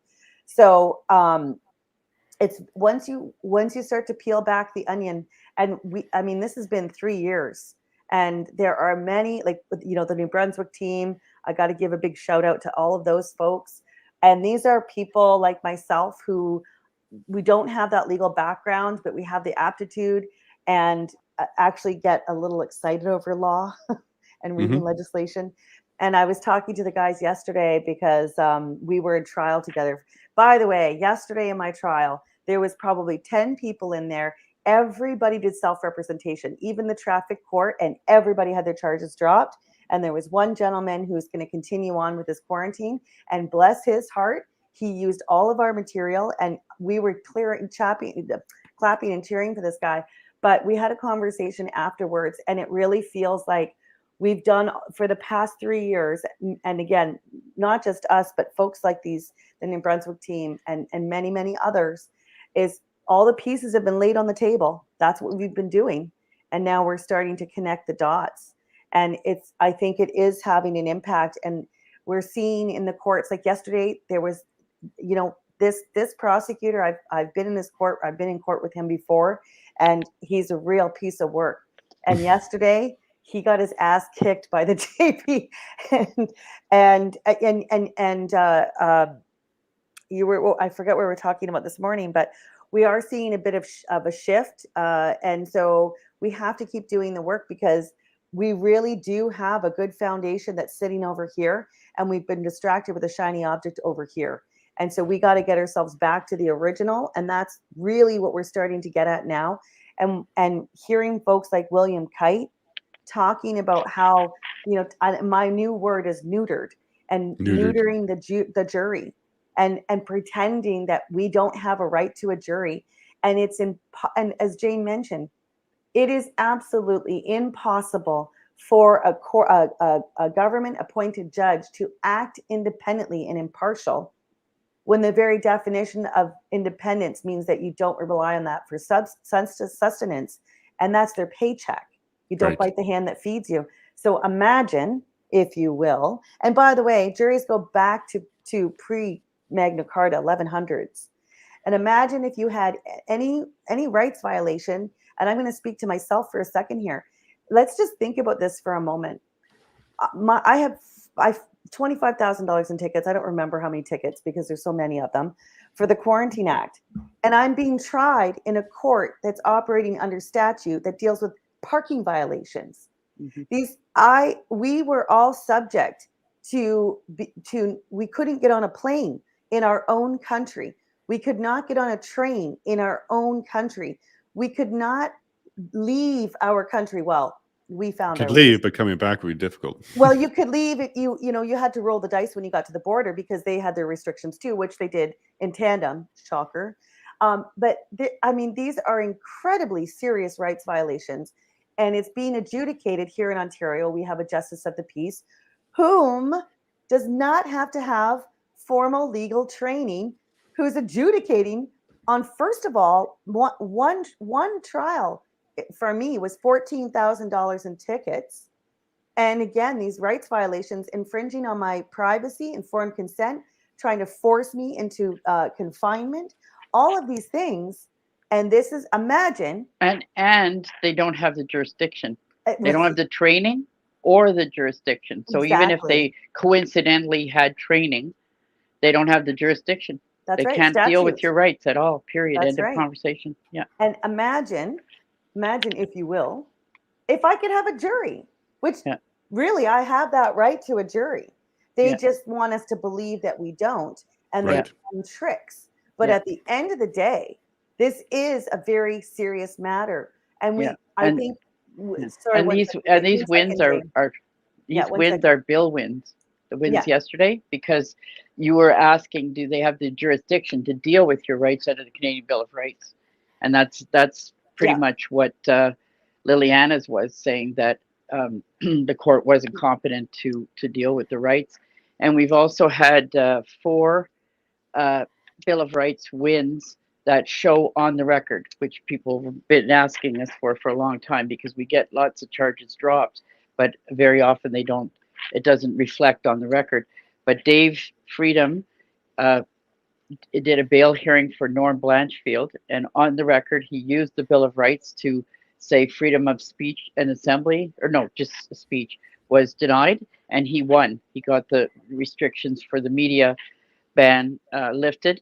He did the same thing for let's Norm. make note, Jane, for- that yes. the judge specifically said freedom of speech is a fundamental right Yes. in that ruling, and that's important. Exactly, because that's where it is contained in law, is in the Bill of Rights, because the charter says freedom of expression and the bill says freedom of speech. So she said both. She said freedom of expression and freedom of speech. So it's reflected, and plus that's what Dave presented. So obviously the ruling is going to be based on the presentation of the moving party, which is Dave with Byron, with Norm and Byron. So on the record, in both of those cases, they were clear wins. And then Bozana List and Liliana made a motion based on the Bill of Rights regarding Quebec doesn't give you your material in English anymore. And they made, they first appealed to the court and they just shut it right down. And then Bozana stood up and said, "I'm making a motion under the authority of the Canadian Bill of Rights, Section 2B and 1B and 2E, so equality and fair trial, and blah blah blah blah blah." And she got the positive response. The judge responded after having shut down the request for accommodation. She allowed accommodation, so that's on the record win. And then Kelly Hale made a similar motion of particulars to what Rebecca was talking about, but in a different circumstance. He's the one that lost his bar in Kingston, and he went through a horrific whole deal. But anyways, finally, they took his liquor license, they took his business license, they locked down his actual business, and he lost his business and all his equipment, everything. So in the end, the tickets that he had got from COVID tickets, that all of that was based on, have been thrown out. And the prosecutor said that they got the motion for particulars, and when they got that, they decided to make a deal. So the deal was that they would throw out all the COVID tickets. He pled guilty to one unrelated to COVID, but all the COVID tickets were overturned. 9 of them were overturned. So that means at the end of the day, all of what they did to him has no basis now. So that's, to me, that's a major win. He's very, very happy about that. And these are all bill wins. Yeah, it's a bill win for him, but is there any way for him to get recovery? Can he get Well, sued? Yes, he's got a theory. Yeah, he's got a theory for that. It's in appeal, like the Section 22, which said it was based on the fact that he got these tickets, right? So now there's no tickets, so there's no basis. So we're still, Dave and Kelly are still working on pursuing that appeal. And then he wants to sue in many individuals who did different things to him, right? So instead of one big lawsuit in the Superior Court, he wants to use small claims court. And for example, the CBC slandered him, CTV slandered him separately with different statements. So those are 2 different suits. And then Taft, the lawyer, he did really unethical things and that caused damages and whatever. So 35 to him. Public health. I believe he's not going to sue the city of Kingston because they dropped all the charges. So he's going to leave them out of it. But I think I forget who all else. Oh, the judge, because he was living in the premises when the sheriff first came with the first order. And the sheriff and the police went, oh, because he showed them proof that he was living there. He had his driver's license there. And they said, oh, and they left. So the public health brought it back to court again to step it up to force the the police and the sheriff to shut it down. So they came after and can't do anything about it. But that's really outside the authority of that judge, because the case law says that the Superior Court can't issue an eviction if it's something that falls under the Landlord and Tenant Board Act. And it's the Right. Landlord and Tenant Board that has to determine whether it falls under the Landlord and Tenant Board Act or not. And it would, in my view, it would fall. Yeah. And so that was improper to shut that door when that was his residence. So Yeah, that judge is acting outside his authority. So he's open to a personal lawsuit. Oh, wow. And by the way, Okay. Jane, remember Carrie Stone? The Okay. commercial building, residing in a commercial Oh, yes, building. yes, yes. He's still there. He's Right still on. living there. Yeah, that's what I told them Yeah. what to do in those Yeah. cases. Yeah. So, and this is the other thing, we help people. We provide information to people based on our learnings and our personal experiences to assist Yep. them. And one of the other things that that has been helpful is using the small claims court. There's always this desire to do a superior court, a $1 million claim. And really the point here is to get remedy, not by getting money, but by holding people accountable. And it's fast, it's cheap, it's easy. You don't need a lawyer. The risk is low. And we have people And that are, a bird in the hand is worth 10 in the bush. that's right. That's Right. what I tell them. And we have, right now, we have a Crown agent, a public health officer for issuing quarantine tickets, a police officer for violating freedom of speech, assembly, and association. We have a Crown agent who censored a firearms instructor license. She, if I may swear, may I swear? Go ahead. She had a fuck true dope discount plan, and they did not like that, and they revoked her license. And we Okay. have 3 women here in Toronto who are suing their former municipal employer. And so they're all going through the courts right now. And the responses from the defendants have been nothing burgers. They have nothing. And the one defense even said, "You've listed the wrong defendant here. You should have listed the attorney general." No, thank you. So we're finding remedies in methods that people typically don't think of. Oh, And I should tell about Lee's case too. oh because yes, it's an please. important Oh one. yes. Mhm. Yeah, Lee's is an older woman and her husband that sued 3 different organizations for the mask, and one of them was Mazda, and they've had their settlement conference, and she put down the head office, like Mazda head office, and the dealership both, and they both came to the to the settlement conference with formal motions, saying that they should be removed from this case because there was no cause of action against them, and that in fact she had no cause of action. And her cause of action, as stated, was breach of the Bill of Rights. And the Bill of Rights technically only applies to federal matters.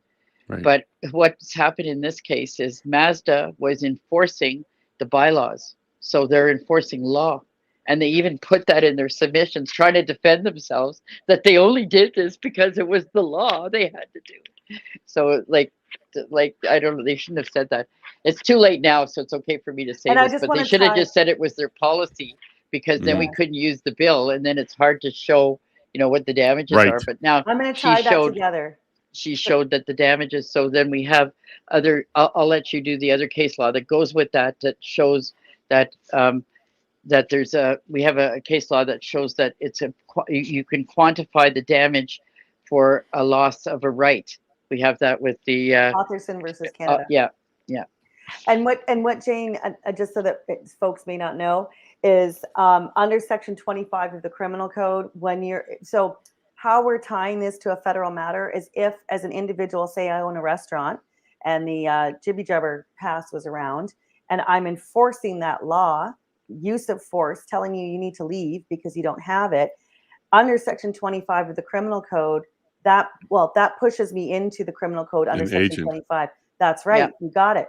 And so this is how the clever way of tying the bill to these provincial laws, because I'm now using use of force under Section 25, and we're tying that all in, and it's happening. It's happening. Yeah. And this And is the judge didn't take either party off, and he set it for trial.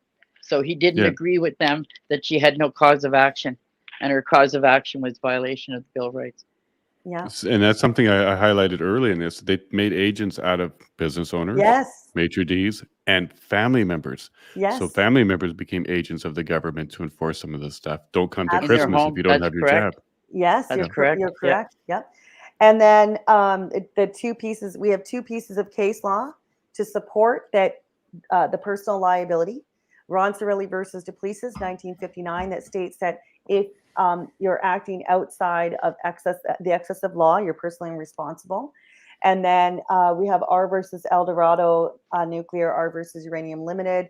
That's post charter, states that a Crown agent who is acting outside of statute or is violating statute is personally liable. And they even go as far to say the prime minister down to a collector of taxes. So it's nobody is above the law. And we sometimes we get into this victim mentality, the collective we here, and say, oh, well, he's the prime minister. He's above the law. He has immunity. Well, you don't have immunity when you're breaking the law. Nobody does. And I also want to touch on, I saw somebody posted I saw there was a question that came up talking about corporate entities. And if I can, I'm going to digress a little bit because I do think this is really important. Going back to, because we all know this is a global takeover, right? We don't need to get into that conversation. And we know that our, previous criminal prime ministers have signed on to UN agendas and UN agreements. The current government is doing the same.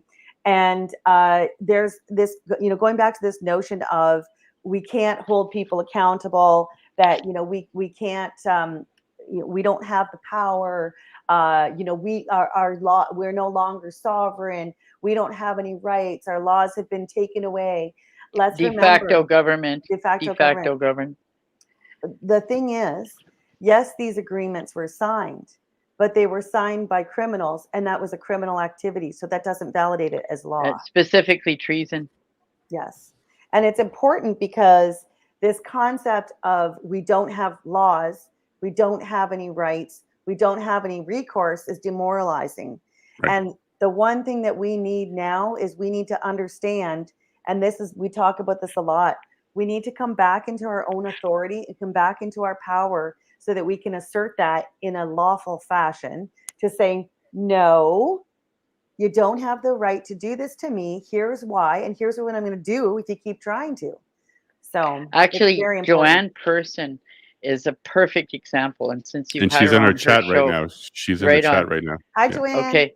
I'd like to say, when Joanne first hooked up with us, she was severely traumatized, and we didn't know her prior to, so we didn't know what her, what her normal state was. But I thought that, like, we can't take her case on. It's not even in the same province. But I didn't think she had the wherewithal even to pursue self-representation. But she nevertheless took it on, and I believe that the process itself, exactly, and the process itself helped her overcome that trauma. And when I look at her now in the Zooms, I think she looks radiant. Oh, and on your show, the same thing. She radiates strength and like, we got this. She radiates that. Yeah. And she beat them. She beat their ass, and she did that all on her own. All on her own. Well, she did have one friend with her that was very good at helping her. So she did have some support. Yes. Sorry. Yeah, I met both of them yesterday. Yes, for coffee. She did a lot. Yeah. She had very good support for her. And still is. Yeah. Yeah. And I believe Sachi's in the chat as well. I believe they're both here. And this is the thing with doing self-representation. Oh, and Joanne was charged with the Coutts guys. That's right. The whole arrest was done at her house. And they treated her in the media like she was a terrorist, gun-toting terrorist. And she lost her job. She lost her job at the school board. And she did self-representation. Yeah. She used the Bill of Rights, and all of her charges were dropped. Yeah, and her legal bill is zero. Maybe some printing. I don't know. Maybe she spent some money on Yes, printing and yeah, gas. and gas. She had to go back and forth to the court. But Yeah. the process of self-representation is extremely empowering for people, and we can see the people as they go through the process, and even myself. Like, you know, I always talk. Jane can tell you this. I talk a good talk, but I'll be honest, I shit my pants every time I have court. But as I'm to the point where I'm just like, you know what? I'm not going to take anyone's shit in the courtroom. I'm an adult. You're an adult. I know my rights. Maybe you don't know my rights. I'm going to educate you. I'm going to stand up for myself, because just because I'm in a courtroom sitting in a format with people with titles doesn't mean that anyone is any different than me and any better than me. And this is because this is what has been drilled in our minds since childhood. Here's the teacher standing up in front of the classroom. Here's the politician standing up in front of the classroom, or the court, the people. Here's the judge standing up in front of the people. Don't care where you stand. But it's that perception that we have in our minds, and we need to get rid of that perception and understand that we are all individuals on equal ground. Nobody is better. No one is bigger. No one is, has power over us. And we got to reclaim that. And that's exactly what happens when you do self-representation. And this is one of the key things that we advocate. You don't have to throw all the babies and the bathwater out in order to establish that autonomy and that sovereignty. You are sovereign already. You are autonomous already. And we can still have a process. We can still have a police force. We can still have a school system. We can still have a hospital system without allowing them to elevate. William Keats, I like the way he describes this. He says that it's either one way or another. Either the people have all the power or the state has all the power. And there can't be any combination, because there's no independent arbitrator. So in the case of Canada, because we're common law country and we have a long-standing history from the Magna Carta, the people have the power. And Correct. Even if you go back further than that to the very beginning of time, which came first? The people or the state? That's right. The people came first. The people created the state. So the state is the fiction. And they try to tell you, you're the fiction. You're the fiction. How many little groups around tell you, oh, you're the fiction, whatever the law says, you're the fiction? Bullshit. They are the fiction. We created that. We can change it. We can modify it. We can do whatever we want to it. And that's what we have to understand, that we are it. We have it all going on right here, right now. And any law that they passed that violates our rights is not valid under law. It's not even legal. Yep. It's illegal. It's unconstitutional. Any and all of it. And certainly Mulroney did not have the authority to go sign an international agreement that gave all our sovereignty to the UN. Like, not. And now, he could do it, but it's not worth the paper it's written on, and it's not enforceable. Like, they don't enforce the human rights agreements that we all signed, right? So why would that be any more enforceable than those? Our Constitution is enforceable, and our Bill of Rights is enforceable. And what we want to go down is what is supposed to be and is, and will continue as long as people understand it. Will continue. People will continue to be the sovereign as long as we want it like that. Yeah, it's pretty simple to put it in these terms. The government is nothing more than an institution that we created with voluntary compliance. This is what is propelling it up there. It's our agreement as a society to voluntarily comply to what we describe as the powers that we're going to elevate up to this body that we call the government. Exactly. And that's why you need the jury to keep that. You need that jury to keep that in check, to keep them from getting too big for their britches, I say. Yeah. I'm just looking in the chat, and it's something that we didn't really address, and I know the clock is ticking, and that's we're good as long as you're good. Okay, and that is habeas corpus. I was going to pull that up, so if you don't mind, I'll pull that up now. Yeah, excellent. Okay, do you want me to start, or do you want to start? Go ahead, Jane. Because everybody says this is everybody says it's a magic word that will get people released from prison. So let's go ahead and talk about this. Habeas corpus is a long-standing common law right that we have. And what the right is for any individual to go to the court and demand that the court produce the body of The somebody person. that's been incarcerated and prove that they're legitimately incarcerated. Okay. Now this is not representation of the person. You don't have to have permission from the person. You're not acting as their lawyer. You're not doing anything. And in Ontario, it says any person can do that. Not any member of the bar or any licensed person or whatever. Any person. Mhm. So what happens there, like in the case of the Coutts guys, I believe that, I don't know if all of them, but I know several of them, in their original bail hearings, the Crown would bring up evidence of their guilt of some heinous crime. For example, conspiracy to commit murder was one of them. And then the defense wouldn't say anything. So then the court would act as though the Crown's submission was a fact and make their decision for bail, well, in this case, no bail, based on that.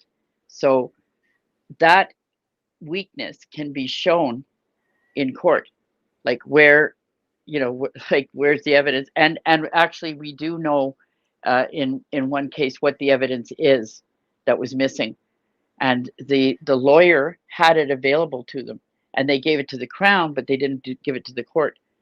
So this is the kind of thing you can bring up in, and also in the case of bail, they call change of circumstances. So after a year and a half, there's many changes of circumstances. For example, all of the mandates are gone. The protest has been over for a year and a half. Those are all factors that would be considered in terms of release now as compared to incarceration before, even if there was valid reason in the beginning to keep them in. So well, and we also know that at least at the time that we had the conversations, is that there was only one bail review. Yeah, so let me go ahead and update you on the bail reviews and what actually happened there, because I think it's important.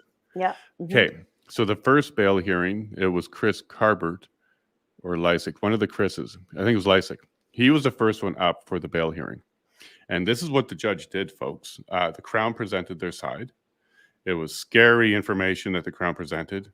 Coast-to-coast organization about to do a coup. They're guaranteed national intelligence. Believe us, believe us, believe us. This was the Crown's submissions to the court. The defense had a submission to the court, and this is what the judge did with those submissions. She didn't open it. She took it, turned it down, and said, I'm not giving you bail. That's their bail hearing. So the defense didn't even get submissions in, and that was the end of that bail hearing. The other three gentlemen pulled their bail hearings at that point because it was from the same judge. Later, there was another application for bail hearing. Again, changes, circumstances change. This bail hearing went in front of a different judge. This judge said, you have to go back to the first judge, and ended the bail hearing. So this is what they're fighting for. They're trying to get in front of that first judge again.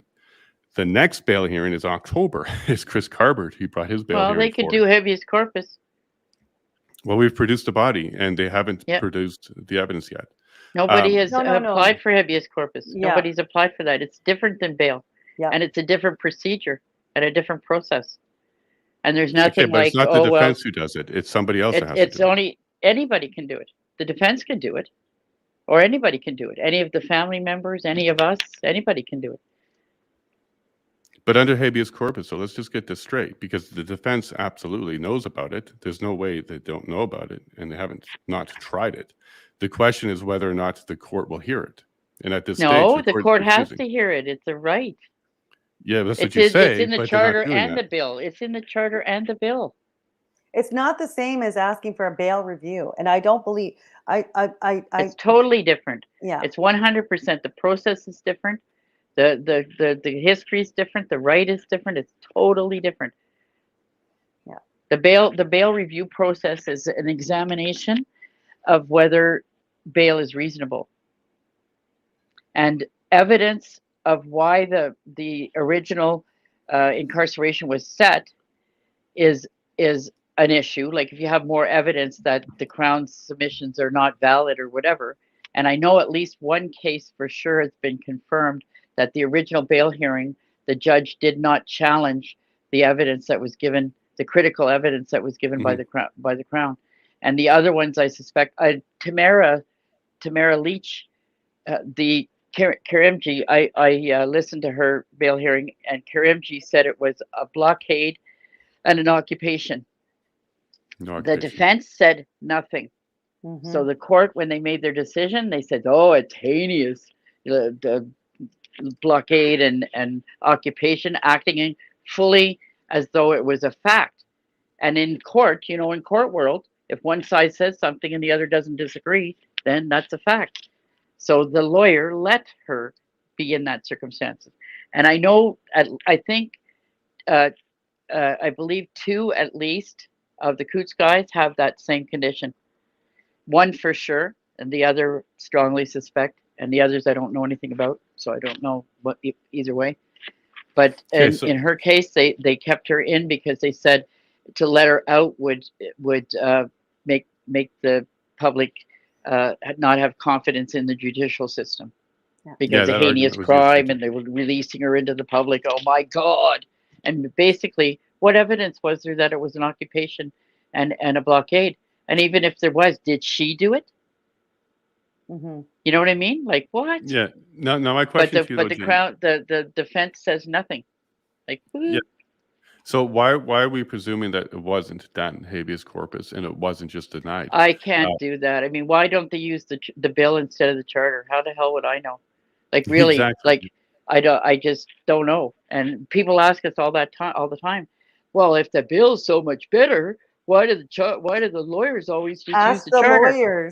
Ask the lawyers. Ask these Coutts lawyers. Why aren't you doing habeas corpus? Because it completely behooves me. Like, I don't know. No, the question was levied to them, and they had an answer to it. I'm going to have to go back and find out that answer. But what are you expecting to happen? So let's just take this as it is. Well, they do the application. The judge hears the application. They produce the body, and the Crown produces the evidence. The judge is satisfied. We now move on. Well, in the case of Tamara, let's say we did one for Tamara. Let's say we did one for Tamara. We have high density drone footage of the whole protest area, and it shows there's no blockade and there's no occupation. Okay, so that could be used later, like as evidence to show that she was illegitimately kept in jail, because she was kept in jail because it's an occupation and a blockade state of fact, because both parties agree that this is a fact. And the habeas corpus person, not necessarily the defense, just any old citizen, could bring in that evidence and say, hey, she's illegitimately incarcerated because there was no blockade and there was no occupation. And the same thing with the Coutts guys. They're not being held because of a blockade, though. They're being held for conspiracy to murder. Okay, I'll say the specific one was a conversation, a telephone conversation that the police wiretapped, and in the conversation, this one.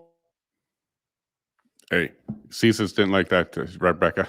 I'm still back on. She's back. Okay, so there's a call. Just cut out, Jane. You just somebody was calling me. Oh, okay. So, anyways, so somebody was talking to one of the Coutts guys on the phone, and she said, and they were planning some sort of a protest, and she said, "What is going to happen if the police attack you?"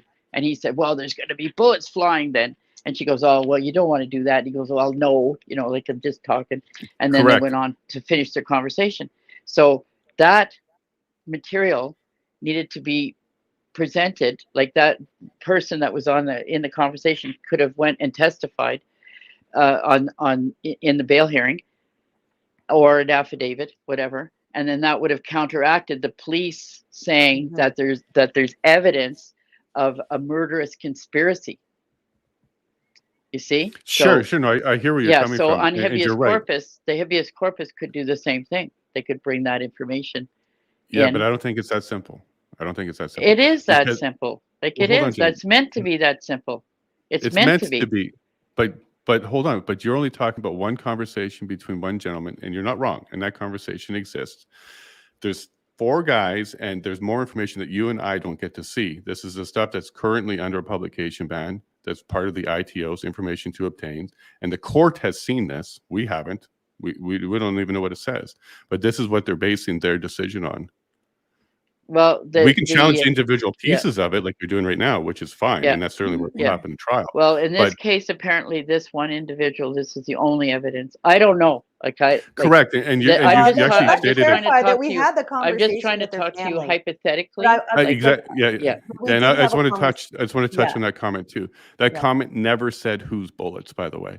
So that comment can also be interpreted that he means the police will Yeah. send the bullets to them. Yeah. So there's no in that conversation there is no indication of who owns the bullets he's talking about. And he also, in the full context, said, "Of course, I'm just joking around this." Yeah.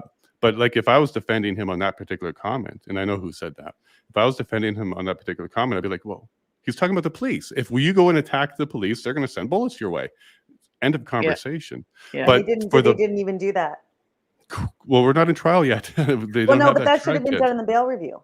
Again, should I'm have been telling Because you, that's they, the evidence. they didn't get a can't bail keep review. you. No, they did. They did. Yeah, Yes, they they did. did. We have a We transcript had the of it. conversation. They did, and that It's a wasn't bail review challenged. they didn't have. They had a bail hearing. Sorry, they had a bail hearing. hearing. That's right. They didn't have Okay. bail review. Yeah.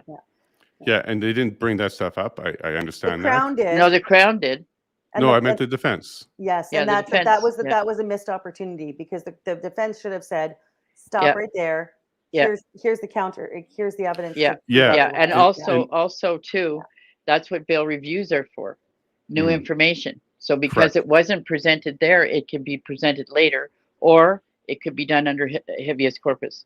And Now, my- truly, like you may get resistance that isn't legal resistance, but if the law is respected exactly the way it's written, it is simple, and it is that simple. And Dave Freedom was working with several people. He got them out. Like he worked with their sureties to show them the process, and he got them out just by guiding. And then he was going to help Pat King get out, and Pat agreed, and because his lawyer wasn't doing anything. And what was happening is he had one bail review. I believe it was a bail review, and partially the way through, the lawyer said that his computer got hacked, so he asked for an adjournment, so they adjourned it. And so 4 months later, he's still in jail. They never gave him the second half of his bail review. So Dave said, well, like Pat, you can pursue this yourself, just tell the lawyer that you're going to handle it yourself. And he said, I'll help you from out here. Like I'll organize your sureties and, show them where to go fill out the papers and where they have to go and what they have to do. And Pat said, okay, yes, do that, Dave. So Dave started. Next thing you know, the lawyer came in all aggressive and told Pat, back off, la la la, I've got something going on. I'm going to get your bail hearing going, and we don't need this going on, blah, blah, blah. So Pat was like, okay, I'm going to let the lawyer do it. So Dave backed off. I think it was around 2 months later, Pat's still sitting in jail, still doesn't have his bail review. She was saying things like, well, she can't do it this week because she's got a trial coming up. She can't do it this week because she's in trial. She can't do it this week. Whatever. So finally, Dave said to Pat, why don't you let me do habeas corpus? And he explained what it was. And Pat was like, okay, Dave, go do habeas corpus. So Dave drew up a habeas corpus, filed it. Next thing you know, the lawyer was all over it. He has no right. Now I'm the lawyer, and Pat doesn't want this anyway. So blah, blah, blah, blah, blah. And Dave says, doesn't matter. Like, this is not I'm not representing him. You don't need permission from the lawyer. You don't need permission from the lawyer or even the person. And it makes sense that you don't need permission from the person because if they really got them deeply incarcerated, you wouldn't even have any access to them. Exactly. And even if you do, there's tenuous circumstances going on there that would make you like say, no, I don't want it, because you don't want to, whatever. But regardless, so they were telling Dave to back off, and Dave wouldn't back off. He was demanding, give me that date, give me a date, give me a date. And then next thing you know, the lawyer set a date, and Pat had his hearing, and Pat got out. Okay. So, and Dave claims publicly that he helped Pat get out, and Pat doesn't disagree. He put a post out a week ago that said, I helped him get out. And Pat, he showed Pat the the post before he posted it. Pat said thumbs up, so he's not Cool. disagreeing. Okay, so there's a few things I want to touch on there. Pat's on tonight, so I'll be interviewing him tonight, so I can go into those details with him as well. Habeas corpus. Okay, the POEC established there was no nationwide anything. There was no accomplices. There was nobody supplying these guys. There were no resources. This is what the narrative was at the very beginning for the Coutts Four, that they were part of a large organization nationwide about to do a coup. The POEC did not establish that. We absolutely did not see that was proven at all. So there's a change of circumstances when it comes to the conspiracy to commit murder, because the conspiracy was based on a national organization that doesn't exist. That, I think, is one of the things the court has not seen yet, and hasn't even entertained that just yet. I know that Chris Carbert's October hearing that he's going to be having for this, absolutely he's going to be touching on that kind of stuff, and it may be successful. The third thing I want to highlight here is we can file it. I've been speaking to somebody at the UCP, and they said, look, why don't you get a citizen group together, and why don't you guys file it and move some things forward? So Rebecca and Jane, why don't we do that? Why don't we go ahead? We have been discussing it, and we're meeting this week to see if somebody from Alberta, it's logistically better if somebody from... Would Joanne put her hand up? She's on it. Yeah, okay. I didn't want to say her name if she didn't want it said publicly. She put it Joanne in the chat said already. she'll file it. She put it in the chat already. Yeah. So who's that? Joanne Person. Oh, well, what's she going to do? File a habeas corpus. Well, I think I should assist with that too then. Yes. I'm here definitely. in Alberta. I'm currently in Lethbridge right now. 100% that would help. And Dave has one draft done up already, so we're getting that to her, and that will have to be adjusted. There's a second item I'd like to talk to you about, and that's the media being blocked in here in Alberta. I'd like to bring forward a motion to have any independent media also be accredited or allowed to be in the court. Right now, no accredited media showed up. There was just 2 days out of the 5 that a gentleman from one of the alternate ones showed up, but the court wouldn't allow me to live tweet, record, or do any reporting. You know what? I had a friend who started a newspaper in Ottawa, and they wouldn't let him be a member of the press gallery, even though he had a large distribution.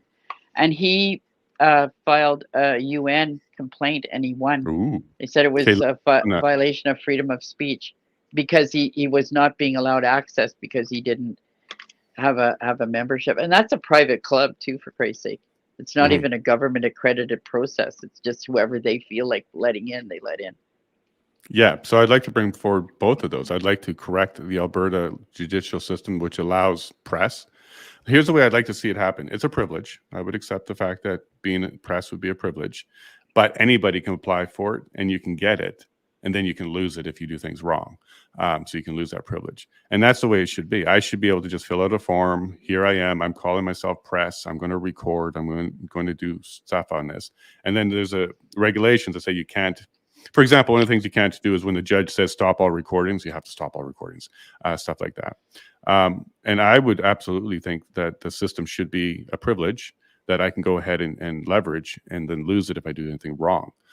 Because right now there is no media, and then this is part of democracy. We need to have this check and balance of the court and of the Crown's office. Yeah, I agree. And right now they're shutting that down. So would you like to assist on that as well? Maybe sure. Connect me. Sure, absolutely. Yeah. Did you say UCP as in the United Conservative Party? Correct. I have a friend in there who suggested this is exactly what we need to do, put together a citizens group. I can't say, but it's not part of the government. It's part of the party. Yeah. Joanne, well, I'm Joanne, going to tell you, I have concerns about the UCP with David Parker. So don't know that name. Well, he's deeply involved in it. He actually started the Take Back Alberta under the UCP. Yeah, I don't know that name. No, my friend is policy side, and he's just making suggestions, not recommendations. And David Parker is a part of ditchly.com, which has connections to the World Economic Forum. So that's a horrible name to be connected to. Well, he's big in it. He's on the board of directors, and Ditchley is long standing with the United Nations and the World Economic Forum. So is he on the government side or the party side? Because they're two different. He's the one that started Take Back Alberta under the UCP to get Daniel Smith elected. So he's very much involved. So I don't know that name, so that's not who I'm talking to. Joanne, if she kept the paperwork. There was a whole issue of the media blocking of her case. And so all the paperwork, like for freedom of the press or whatever, she would probably have all the case law for that. All right, so let's do that. I will absolutely be part of any citizen group that wants to do this. Again, we don't need the lawyer's permission. We can ask the court for. We don't even need standing, right? For habeas corpus. No standing whatsoever. Okay. Well, then I'll work with you. I'll work with Joanne, and let's go do this. Yep, I agree. Okay, because I know they want out. They should have bail. There's no reason to keep these guys in. It hasn't been established. No, they that shouldn't they're have been even in there in the first place. And I think that, like Donald said, I think the tide is changing. We're seeing so much more cooperation in the court and better decisions coming out. And in general, I think we're coming out ahead. I think I know the regional police in Ontario didn't cooperate with the takeover, and specifically they refused to do the shutting of the gatherings. And they didn't say that officially. They didn't come out on record and say they're not doing it, but they didn't do it. And then later, with the stay-home orders, they came out publicly and said, we're not doing that. And the law required them to stop you at the side of the road, demand your ID, demand to know where you're going, issue a huge fine if you were going to your sister's instead of somewhere essential, and an order to return home, and arrest if you didn't obey the order to return home. And they didn't do it. They publicly said, nope, we're not doing that. As well, they didn't cooperate with the like what they wanted to do in Ontario, and I think it was all the provinces as well, but Rebecca and I primarily were dealing with Ontario. They created the bylaw in such a way that it was not specific. It gave power to the public health to pull regulation out of their ass whenever on the top of their head without having to justify. They believed there was some need or some risk. And it said the business owner is required to follow the advice, what would they call it, direction and something else of the public health in the following areas or the following topics. And then it wasn't spelled out, like it would just say masking or face covering, social distancing, vaccination, whatever. But they wanted to be able to let it be loosey-goosey enough that they could just pull that out of their ass. But overall, at the end of the day, the police and the courts didn't cooperate with that, and basically, it's fallen on the wayside. It didn't, and they've actually modified it, so now it's more articulated, so that, like, the way it should look in a law is, if you do this, this will happen to you, right? Section such and such says you can't speed over a certain thing, and if you do, you'll get a ticket between this amount and that amount. But that's not what it looked like. That's not what the law looked like. It was all just hairy-fairy. So they were trying, and even this case in Alberta, the way these this JCCF and whoever else was involved, Leighton Gray, the Alberta Healthcare gave that authority to the Minister of Health to just pull something out of her ass without going through any process, without going through cabinet. That's what the law said. Yeah. And so obviously they were trying to do that there as well, and in Quebec the same thing. Maybe other provinces as well, maybe all of them, as a matter of fact, but I don't know that for sure. But that's where we were headed, is to create a process that was not democratic, where certain officials could just make regulations willy-nilly without any guidelines and without any feedback from any like non-parliamentary process. And severe shit too. Like in Quebec, it says in their legislation that they can do anything, any treatment, including vaccination, mandatory vaccination of the entire population. It actually says that in there. They didn't do it, but it says that in there. And they wanted the ministers just to be able to say, oh yes, today we're going to vaccinate everybody, without any process, without any government decision or consultation, or even any chance to refute it. It's just like, oh, today we're saying it, tomorrow we're enforcing it. But in Ontario, we didn't get the cooperation, or they didn't get the cooperation that they needed to pull it off. And most of what we saw were psyops, like Adamson Barbecue. That wasn't the police enforcing the gathering laws. That was off-duty police officers hired as private security by public health. Oh, So because Toronto police refused, and they said publicly they were not going to enforce the stay-home orders. They said it. wow. Mhm. Let's Not talk the about stay-home. Not the stay-home. Sorry, that was the gathering. That there was Right. two different ones. That was the gathering one, but they said they're not going to do that, and they didn't. the Ingram decision. People misunderstood it initially. They called it a big win. Look, it was illegal. What the Minister of Health was doing, it was illegal and not proper. However, that's not quite what it said. What it said was the delegation of the decision to the cabinet was improper, but everything else was proper, including the desire to do this. Yeah. And also, this decision highlighted that the charter wouldn't protect you. In fact, you supported Section 1. And then they tied the Bill of Rights under the charter, Yep. which was a big mistake. Correct. So what I'd like to see happen is this be appealed. It should be appealed based on improper use of the charter and improper decision. Because what was it based on? What was the Section 1 based on? It wasn't spelt out. It was just a decision that they believed it was a right decision. So I think that this should be appealed, because if it's not, the Ingram decision is going to be used by all provinces as proof that the chief medical officer has I this don't know. kind of I don't power. know if they can appeal it though, because they put it in the form of a charter challenge in the first Mhm. place. Mhm. So I don't know how you get that. Like it's kind of stuck on. Like I don't know how you get that out of there. With Well, I under would the like to see- charter, that was a proper decision. I'm sorry to Well, say. I'd like to see that. There's I'd not like to even see what's based appealable. on. Well, what's the Oaks test based on? I don't think that was Oh, spelled out. The Oaks Well, test we hasn't saw- held up. here's an Hasn't held up example. anything. Here's an I example. know. I'd like to see how they used it. Well, the thing is, the Oaks test is really meaningless. Let's be honest. You know where the problem is? I'll tell you where the problem is. The Okay. it's the subject matter experts. Yeah. That's where the problem is. SMEs, That's what the yeah. problem with the Oaks test. Right in the beginning of the pandemic, Rocco Galati made a statement in a Zoom that I was in, and I was very pleased about it. He said, "There's no way that these COVID measures are going to meet the Oaks test," and I was like, "Oh, good." And it kind of made sense to me, because the criteria for Section 1 says reasonable, and I'm thinking all this stuff is unreasonable, so there's no way it's going to meet this test. But then I spoke a couple of weeks later to Clayton Ruby, who, I don't know if you know that name, but he was a long-standing constitutional lawyer that had really big wins under his belt. And I spoke to him, and he just shut me right down. Yes, it will. And just, it's not even something to discuss. It's like, no.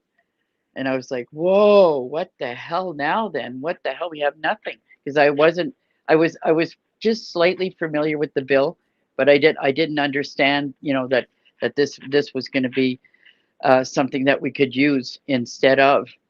So at that time, I was like, oh my God.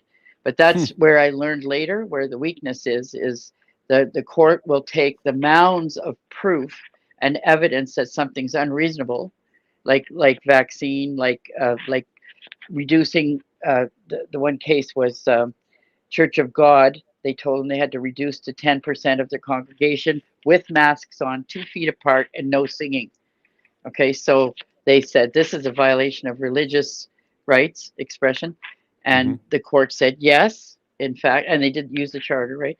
So they said yes, it is a violation of your religious rights. However, Section 1 of worldwide pandemic is a justified reason. Therefore, there's no violation of the charter. And they further stated that they are not going to make the comparison with the evidence, like the medical evidence, the scientific evidence. That's not their job. What they're going to do is they're going to rely on the subject matter experts, which in this case is public health and the Ministry of Health. And I we think know that's that actually those two reasonable. agencies were in line with the World Health Yeah. Organization, claiming that we had a threat and a risk and blah, blah, blah, blah. Okay, But so it's that's where that actually went. it's actually reasonable for a judge to do that. If you think about it, their job is not to read scientific literature, and it's not necessarily. By the way, I'm a nutritionist and I've done research studies. It's not exactly easy to decipher these things if you're that's not your Expertise. expertise. And so the premise should be, and I'm not saying that this is the case, but from the point of view of a judge, these are his peers. The government has hired subject matter experts. We know the truth about it. And it's not reasonable to ask a judge to try to decipher two different sets of data when they don't know even how to read data. And the judge actually said, I don't even know, I don't even care, because I'm not going to read this shit. And he basically just went, don't care. The public health and and the minister of health this is says the fundamental problem. This is not about the science. The Yes. legal problem that we have is not about science. It's about our rights. So the science is irrelevant.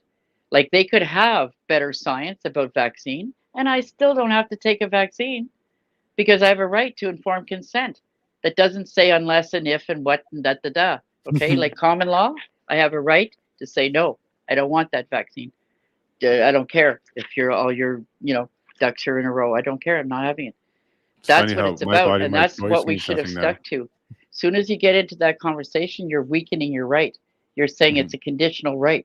It's a right based on you being able to prove that it was unreasonable, that their violation was unreasonable. It's our test, our job, and that's what a whole constitutional question is about: is us proving that it was unreasonable. And we so You saw, and and if you solve it now, then there's going to be something else you're going to have to fight about. So it's Right. the argument is always fundamentally the rights issue, not if there should.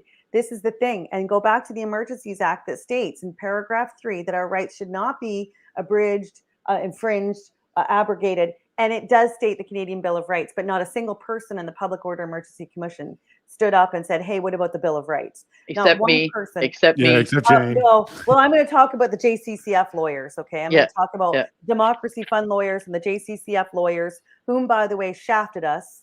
I'm going to say that too. And Keith Wilson lied on the stand three Actually, or 4 times. to equate the problem, I call it the public health science pissing contest, and we always say stay out of that. It's about rights, and it's about breach of process, breach of duty, all that kind of stuff. But it's not about who has the No. best science. And if you consider a situation where someone has been raped, if we had a process of making that person go through an ordeal to establish that there wasn't a good enough reason to have the rape, and then if you establish that there wasn't a good enough reason, then you have the rest of the trial to confirm that there was blah blah blah. Okay, no Reverse onus. No way. it's just right into it. And same with the violation of your right. You don't have to have first a prelude to decide whether the violation was reasonable or not. No, that's not what a right is about. And that's putting the responsibility of managing the hen house to the fox. It's letting the government, because the court, because don't forget, charter is always court. So court is always judge. So you're letting the judge decide if the government, which is the same party as them, had enough reason to override your rights. And guess what they're saying every time? Yep, they had enough reason. And International pandemic. Yep. You're there dealing you go. about judges who were wearing masks on a Zoom in their house by themselves. So you maybe don't ask them. Hey, Rebecca, at one point in Alberta, did we lose her there? No. At one point in Alberta, My we husband was had. trying to sneak by without being seen this time. Oh, okay, no problem. In Alberta, we actually had jurors that had to have a vax mandate. So at one point, we the had jury that here had to be too. mandated. Yeah, we had that too. And then I think that's changed now. Yeah, it's changed now, Yeah. but for that period of time, there's certainly no justice, even with juries. Yeah, well, that's been resolved. Yeah. But I know that you mentioned that you do have to go. I do, yes. And happy to let you. Well, not happy. I'd love to keep you here for a long time, but you have to run. So maybe we'll get you back soon. Both of you come back soon. Thank Let's you very get much started for on having this. us.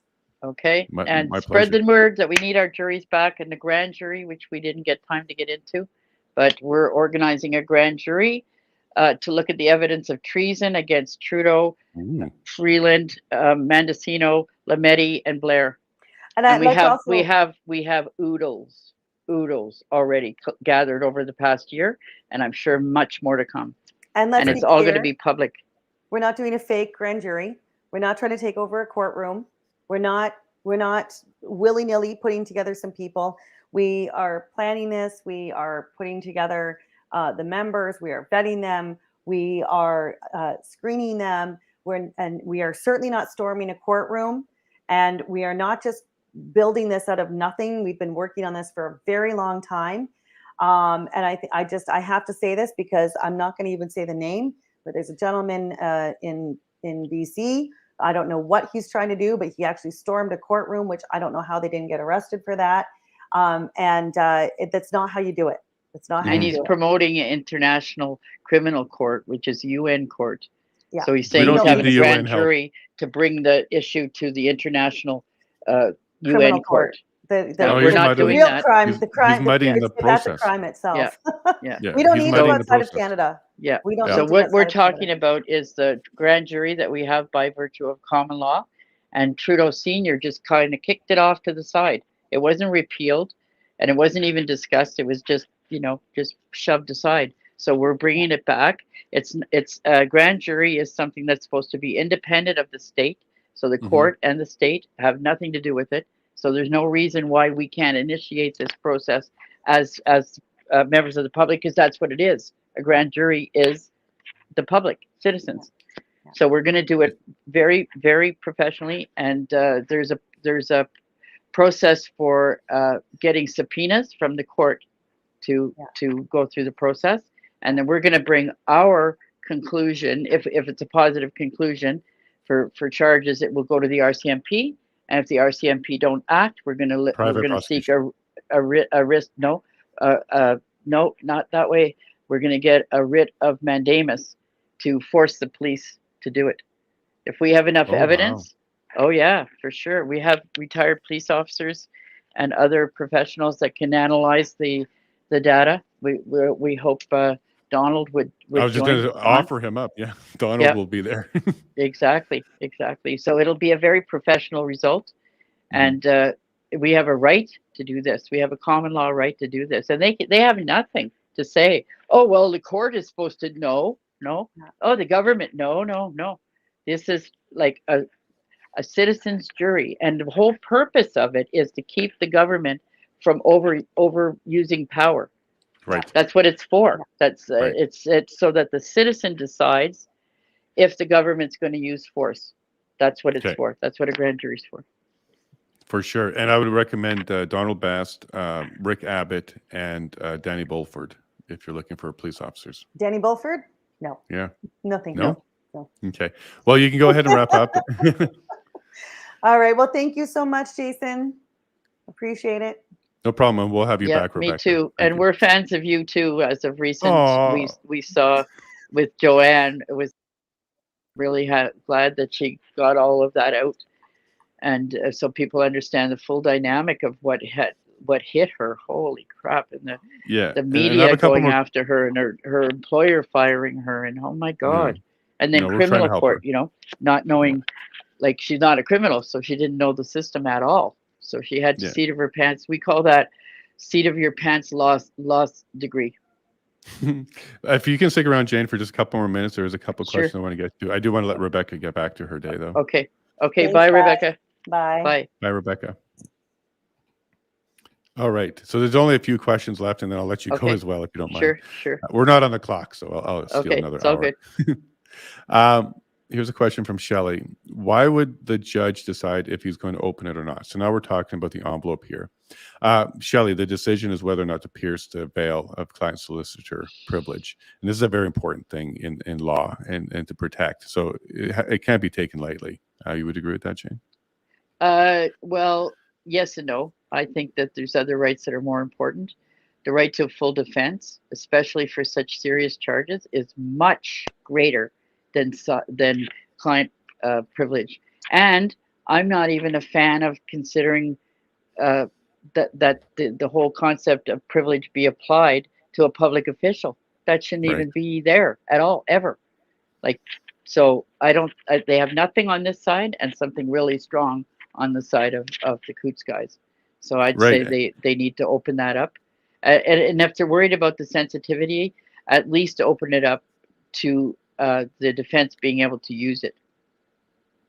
Yeah, and the defense or the Crown was actually arguing that innocence at stake, which is important. They argued privilege goes above that. Oh, I don't think the judge not, was accepting that at all. not, absolutely. And I'm No. not saying there should be no commitment Wait. to the privilege, but not for information sought by a public official in the exercise of his duties. That is not privileged information. That's public information that a public officer acquires in his role as a public officer. So Yeah, it and shouldn't that could be the apply. precedent. That should be the exemption of that rule of the client confidentiality rule. For sure. So crime fraud is one of the exceptions. You're suggesting that public interest or public exposure or public something is another exception. Transparency. I would agree with that. Yeah, with fairness, that. reasonableness, all of that applies to government. Fiduciary duty. He has he has to go outside himself. So that's his own personal interest if he doesn't want anybody to know he was screwing around. Okay, well, like that shouldn't apply at all. He's got a fiduciary duty to the public. Okay, so for our right to know and for the Coutts boys' right to defend. So I think their defense or their position on that is like non-existent. Cool. And I would agree with that. I also would like to see applications for disclosure, successful ones, being reimbursed by the Crown because the cost to actually do these applications and being successful in it shows that the Crown didn't do disclosure properly. So I would like to see there be a rule that if you're successful, the costs are absorbed by the Crown, because that's a deterrent, and even having the cost as a deterrent to the defense to try and get the information means it's a rich person's game. Like if you don't have the money to do that, you can have trouble. Yeah, and there's I'd like to see them also run that. the issue of disclosure of all relevant information too. That's a very strong, well-developed right that's been confirmed Vitiated, in for sure. many case laws over the years, with no exception. And it even goes as far in one of them as to say even something that's somewhat relevant. That's the word they use. So Somewhat, anything yeah. that's relevant, or this one says even somewhat relevant. So you don't have to prove, the intense, that it's intensely germane, just that it's somewhat relevant. Yeah, I think it's a flaw in our legal system that you have to ask, apply, pay for, argue, get a decision on the evidence against you. That shouldn't be a thing. No, motion for disclosure. Disclosure. Yeah, it's an insane thing. Like when you think about it, just visually, you're on your knees begging your oppressor to tell you why you're being oppressed, and then you can defend yourself. That's part of our right to confront our accuser. Well, if Dave has done many of those, and in the POA court, it's actually relatively easy to do. Okay. I mean, to do it yourself, it's still like you're right about the cost. Like if you have representation, there's like going to be several $1,000s every time, at least several thousand, because usually any motion is about $2,500 to $3,500. It's usually the normal cost of it. Yeah. Yeah, and there's 3 days of arguments on a motion for disclosure. We're still accumulating a lot of costs on this side. Yeah. And those won't be reimbursed by the Crown when they're caught with their pants down, hiding stuff. Mac asks a good question here. Does the defense know exactly what's in the envelope? Yes, the defense does know what's in the envelope, and one of their students knows what's in the envelope. The men don't know what's in the envelope, and nobody else in the court other than the Crown knows. Even the judge doesn't know what's in the envelope yet. So I wanted to highlight that as one question. And then here's an opinion for you, not advice. Can you give your opinion on Ontario Justices of the Peace? Many don't have legal education. So we kind of touched on that during this episode, how they don't have all the information. They're not experts, or certainly not subject matter experts. And in Ontario, JPs don't even have to be lawyers. Judges do, but JPs don't. So what's your opinion on that? Well, we touched on that earlier. I don't think that's a good idea, except maybe it's fine for like traffic tickets or something like For that. provincial but these offenses. COVID tickets from the border, like they're $7,000. And Rebecca had, what did she say, $25,000 worth herself. And her husband had a bunch of them too.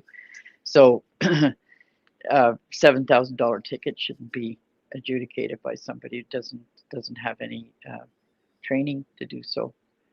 And this is actually training would have had to been very, very specific for this for anybody. So even the person that did have a legal background would still have to be brought up to date on all this. Like these are federal regulations being processed through the provincial court, and they really didn't understand.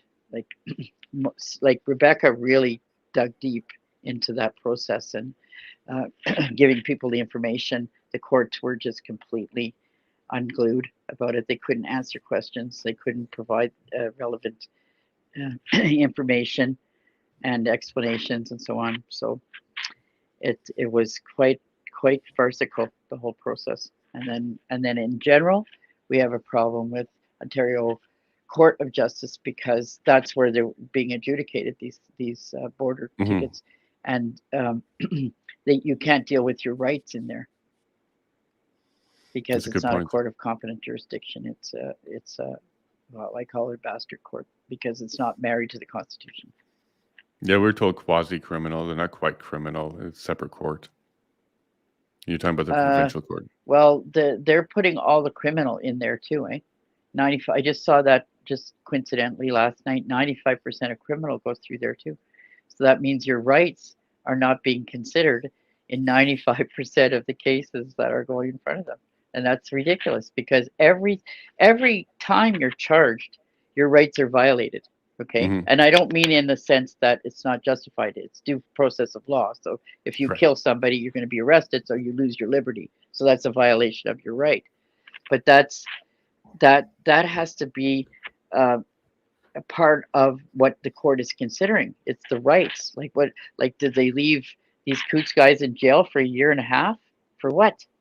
What was the actual evidence? What did they actually do or not do or whatever? Like if they got into that court, then but they're not. That's not an issue for them because they're being pursued on a indictable basis, and I'm assuming they are in the higher court. But in Ontario, almost all of the convoy tickets were pursued on a summary basis, so they put them all through this court. And I just saw one yesterday where they're saying that this guy was just standing there. He didn't even have a vehicle or anything, but he's part of the crowd that was, doing this protest. And like no regard for protest. Was this a legal protest or not? Just doesn't matter. It was a protest, as if that meant nothing in law. And in that court, it does mean nothing. You have to be in the court that has the authority or the jurisdiction to look at the rights. And then you would be saying something totally different than what this judge said. It would be, okay, what was going on? And was it justified? When they're protesting, you still have to justify. And the way it's been worked out in terms of protesting on the road, if you leave one lane open for emergency vehicles and intersections, it's considered to be legal and appropriate and so on. So that's what they would be looking at. Those kind of, nope, that wasn't of any consideration. And this guy was found guilty. But it's funny though, in this case, he had 4 charges, and he got found guilty on all 4 charges, and they gave him discharge. Discharge, no record. I never even heard. I've heard of discharge, so but guilty they don't and normally. Then discharged. Yeah, normally what they do is not if you're pleading guilty, then they give you the discharge. But he pleaded not guilty and got found guilty, and then they went discharge. So I'm assuming that they did that so he wouldn't appeal, or he would be motivated to appeal. To set a precedent in a higher appeals court. Well, now they're using it as precedent. Dave was given by the Crown yesterday, and as a precedent to show that you can't block the road at all. Because look at that. Precedent says you can't block the road at all. Right, because he's found even though guilty. the rights were not considered. And Okay. they don't like you to have that. That's why they're dropping the charges. It's like kryptonite, right? If you raise the jurisdiction of that court now, they're like, get out of here, shut up. They wouldn't even let Rebecca talk yesterday. It's just boom, gone, get out, cut her, like she's gone. Right, saying too much. Yeah, she couldn't say anything. They didn't want her to even like make a statement about like, what about my motion or anything? Like your motion's dead, your case is dead, you have no charge, get out of here. And that was a $7,000 ticket. Wow. Okay, well, Jane, I got a whole bunch more I would like to talk to you about, so we definitely have to keep you coming Sure. back if you don't mind. Sure, not Maybe at all. every couple of weeks or so, we'll get you guys back. Sure, to update. Yeah, we got lots of stuff going on. But Byron Carr's trial is coming up in 3 weeks, and he's seeking a jury, even though they're pursuing on a summary basis. Yeah, but he's saying it's for his rights, to adjudicate his rights, and he's in the lower court, so we want him up in the other court because we want to deal with rights, and we want a jury to deal with the rights. So I don't know where that's going to go, but it'll be appealed. If they say no, it's going to be appealed. Okay. Yep. Keep us updated on that one too. Yeah, I think he's a brave guy. He's a brave guy too. Keep your eye on him, because the convoy is not over. It's playing itself out now, and he's right on the saddle. You know, he's in for a pound. That guy, Byron Carr from Alberta. And I offer myself up as a resource here in Alberta, as somebody that can go file, argue, that kind of things. Of course, my license, it doesn't apply out here, and I've let it lapse because I'm not paying the dues anymore, because I don't need it. But out in Alberta, I can still stand up and do some conversation with the judge. Exactly. Okay, I can see if I can give you, I'll ask Byron if I can give you his number, and you might want to see what he's up about. He's very articulate, very strong. And awesome. he's not, they've already offered him a sweet deal, and he turned it down. And they offered him a sweet deal as soon as he went self-rep, by the way, within a week. And he was like, whoa, next thing you know, they dropped 2 charges. Whoa. He's like, whoa, nothing to this game. He's just right on it. So yeah, it's interesting how it does. Yeah, and he got his media ban lifted because of Bill of Rights application for bail review. So he's just right on that horse. Yeah, and that's what I think our motion for the media part can be based on, is that publication ban that was put in place for that envelope, specifically the Crown publication ban. We can challenge that one lifted, and then get media in that courtroom.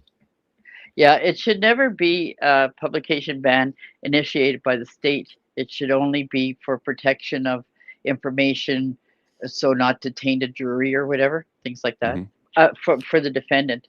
It shouldn't be ever for the Crown. That's ridiculous. Correct. But and that's what the first publication ban is.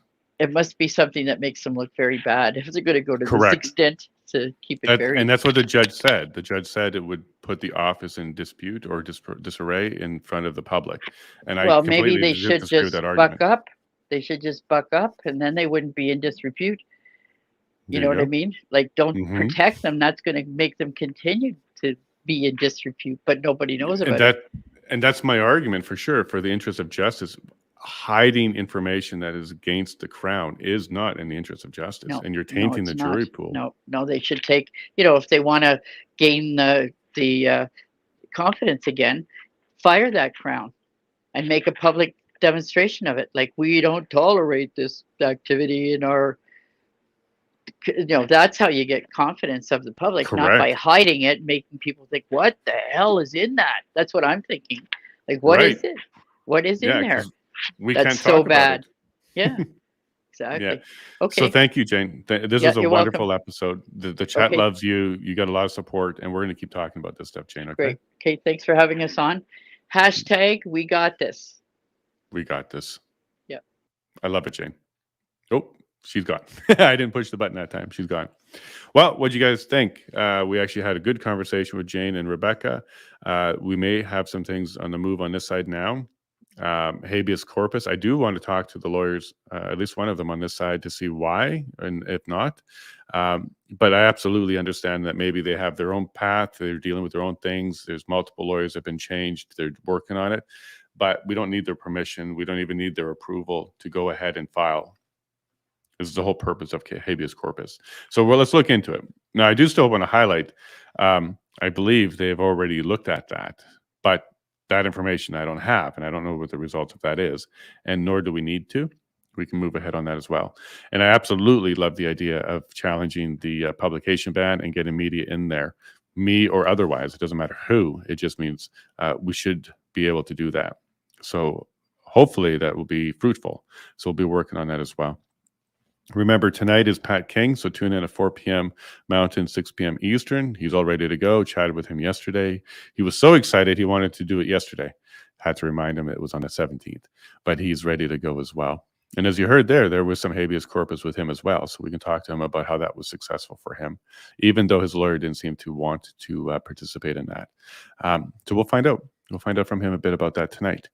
And then tomorrow, we're going to be coming back, hopefully, with Mike Lysick. So we'll be meeting with him today. But if he does come, the conversation will be about the family, because it's Friends and Family Day. So we'll be talking about Chris, the way he grew up, and his life, and his daughters, and his relationship with his dad, and how he takes care of his dad, that kind of stuff. We don't need to drop into the legalities of what's going on with his son. But I definitely want to learn more about Lysick himself.